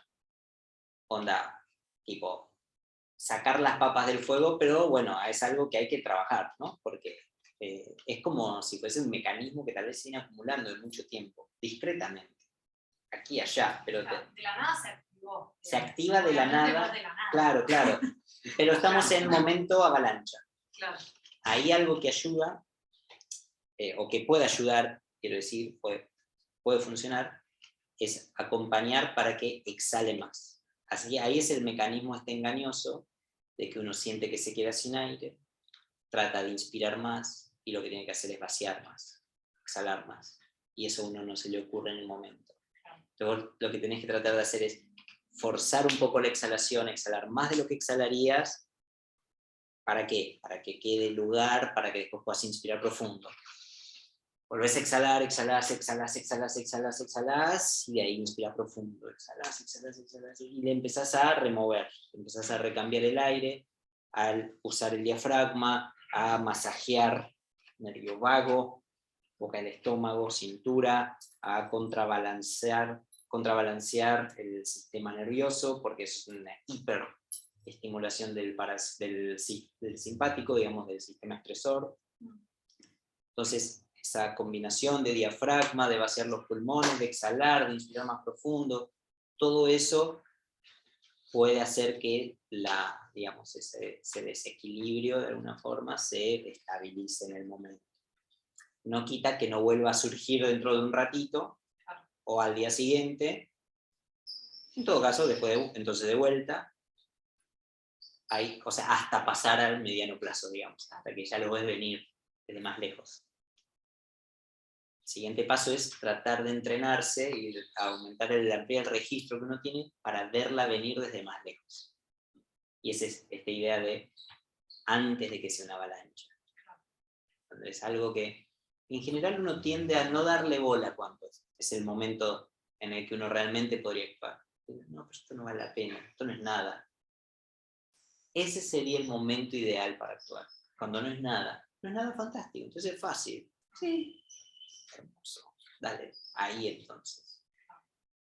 Pero eso tiene que ver con el registro que uno va desarrollando y cómo uno se va conociendo. Ya te la ves venir. Cuando es una nada ahí lejos, ese es el momento. Ahí es patear para otro lado.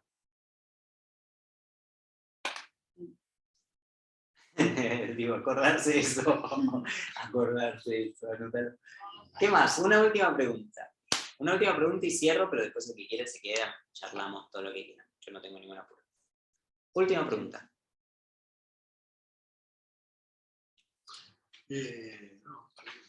Curiosidad, tu ritmo respiratorio que manejas actualmente. Bueno, vos sabés cómo somos los influencers. Acá me preguntan por mi ritmo respiratorio. Bueno, pero voy a dar una respuesta. Porque hay ritmos respiratorios de distintos niveles. Hay más básicos, hay más avanzados. Un ritmo básico, hecho con tiempos muy largos, pasa a ser avanzado. Un ritmo más avanzado, hecho con tiempos muy cortitos, no es tan avanzado. Un ritmo respiratorio tiene un efecto discreto, a menos que uno lo combine con otras técnicas que también vamos aprendiendo, entonces ya potencia. Un ritmo respiratorio, aunque sea fuerte, hecho solo una vez y nunca más, tiene un efecto discreto. Entonces, no es solamente tu ritmo respiratorio, ni de cuánto lo haces, ni hasta cuánto llegás. Es con qué lo estás combinando, hace cuánto tiempo lo venís sosteniendo. Es como toda una ecuación. Y entonces, la verdad que no tengo una respuesta, pero el ritmo más avanzado que nosotros usamos, hay dos ritmos que son avanzados, que son interesantes. Uno es el ritmo 1-4-2, es el ritmo que se considera más avanzado, porque es el que más tiempo de permanencia con pulmones llenos tiene. Pulmones llenos es aumento de la presión, es meter leña al fuego. Hecho una vez no pasa nada, hecho así nomás no pasa nada, pero si uno agarra y se mete con ese ritmo, repetido, combinado, aumentándole el tiempo, por un buen rato, empieza a ponerse dinámico. Todas las técnicas tienen un efecto muy discreto hechas una sola vez y en los comienzos. Nada es nada del otro mundo. Paralelamente, cualquier técnica, hasta la más simple, sostenida en el tiempo, combinada, se pone poderosa. Y otro ritmo interesante es el ritmo 1-2-3. Es menos fuerte, pero es bueno para entrenar esto de la exhalación. 1-2-3. No lo vimos acá porque no es el de los ritmos básicos. El ritmo básico sería 1-1-2. O sea, un tiempo para inspirar, 1 para retener, 2 para exhalar. Parecido pero más avanzado, 1-2-3. 1 para inspirar, 2 para retener y una exhalación. Imagínate que acá vos lo hacías con 12. Bueno, sería el ritmo... No, el 1-4-2 o eso sí. Eso no, ahí se te va.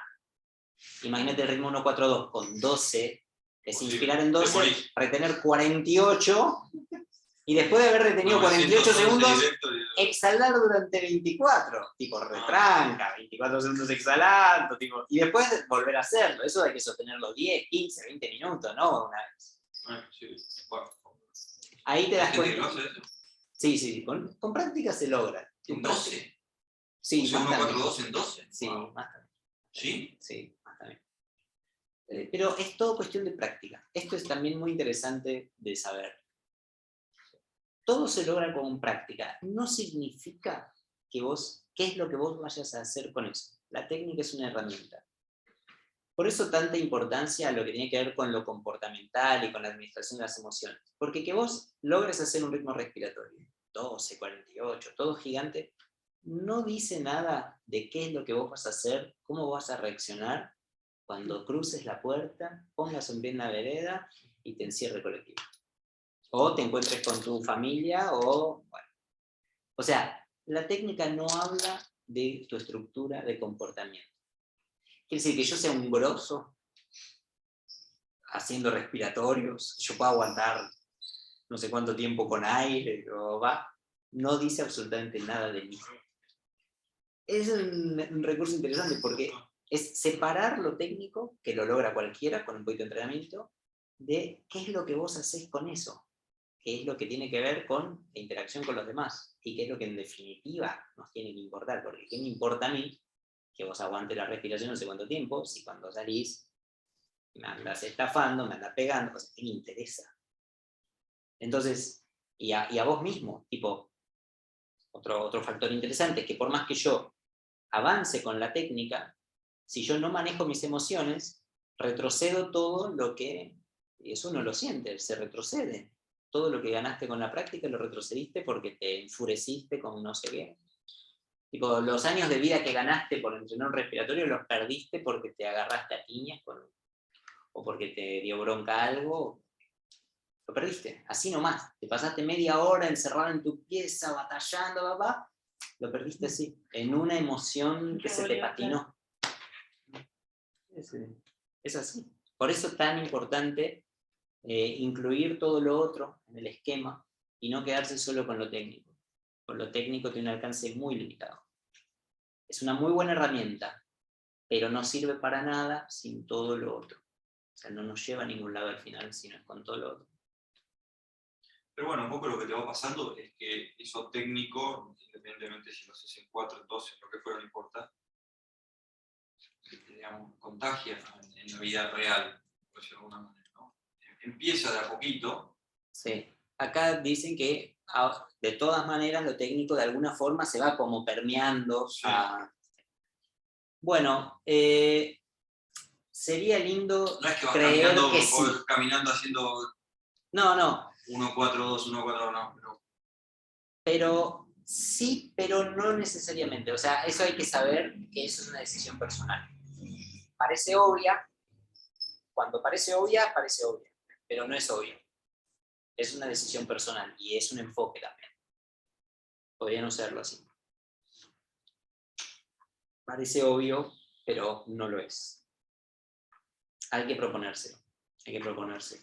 De ahí que nuestro enfoque sea tan... le demos tanta importancia a eso. O sea, la diferencia entre método de roce y yoga es que yoga es lo técnico. Y lo que nosotros tratamos de enseñar y tratamos nosotros mismos de aprender es el link entre eso que pasa con la práctica y cómo se traslada a lo vincular, a los conflictos, a la manera de administrar conflictos, al entorno profesional, al afectivo. O sea, todo ese escenario hace a la cuestión. Y esa es la diferencia, ¿no? Por eso uno piensa, otra diferencia. Bueno, esa es la diferencia. Incluir todo eso en el paquete, que no es tan obvio como parece. ¿Por qué el método Wim Hof le agrega a las respiraciones una dificultad adicional de la temperatura del agua? Acá preguntan por qué en el método Wim Hof le agregan a la respiración la dificultad de la temperatura del agua. Pero te tengo que decir, Paula, que eso hay que preguntarle a Wim Hof.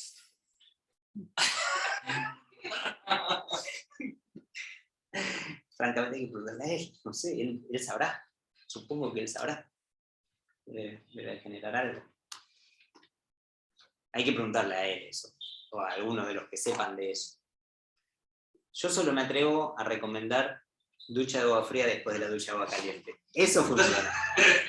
Eso ya funciona un montón.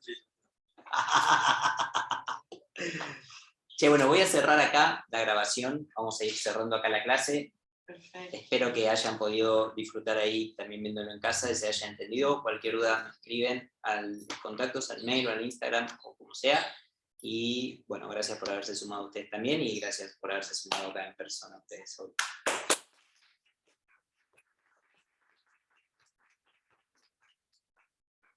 Listo.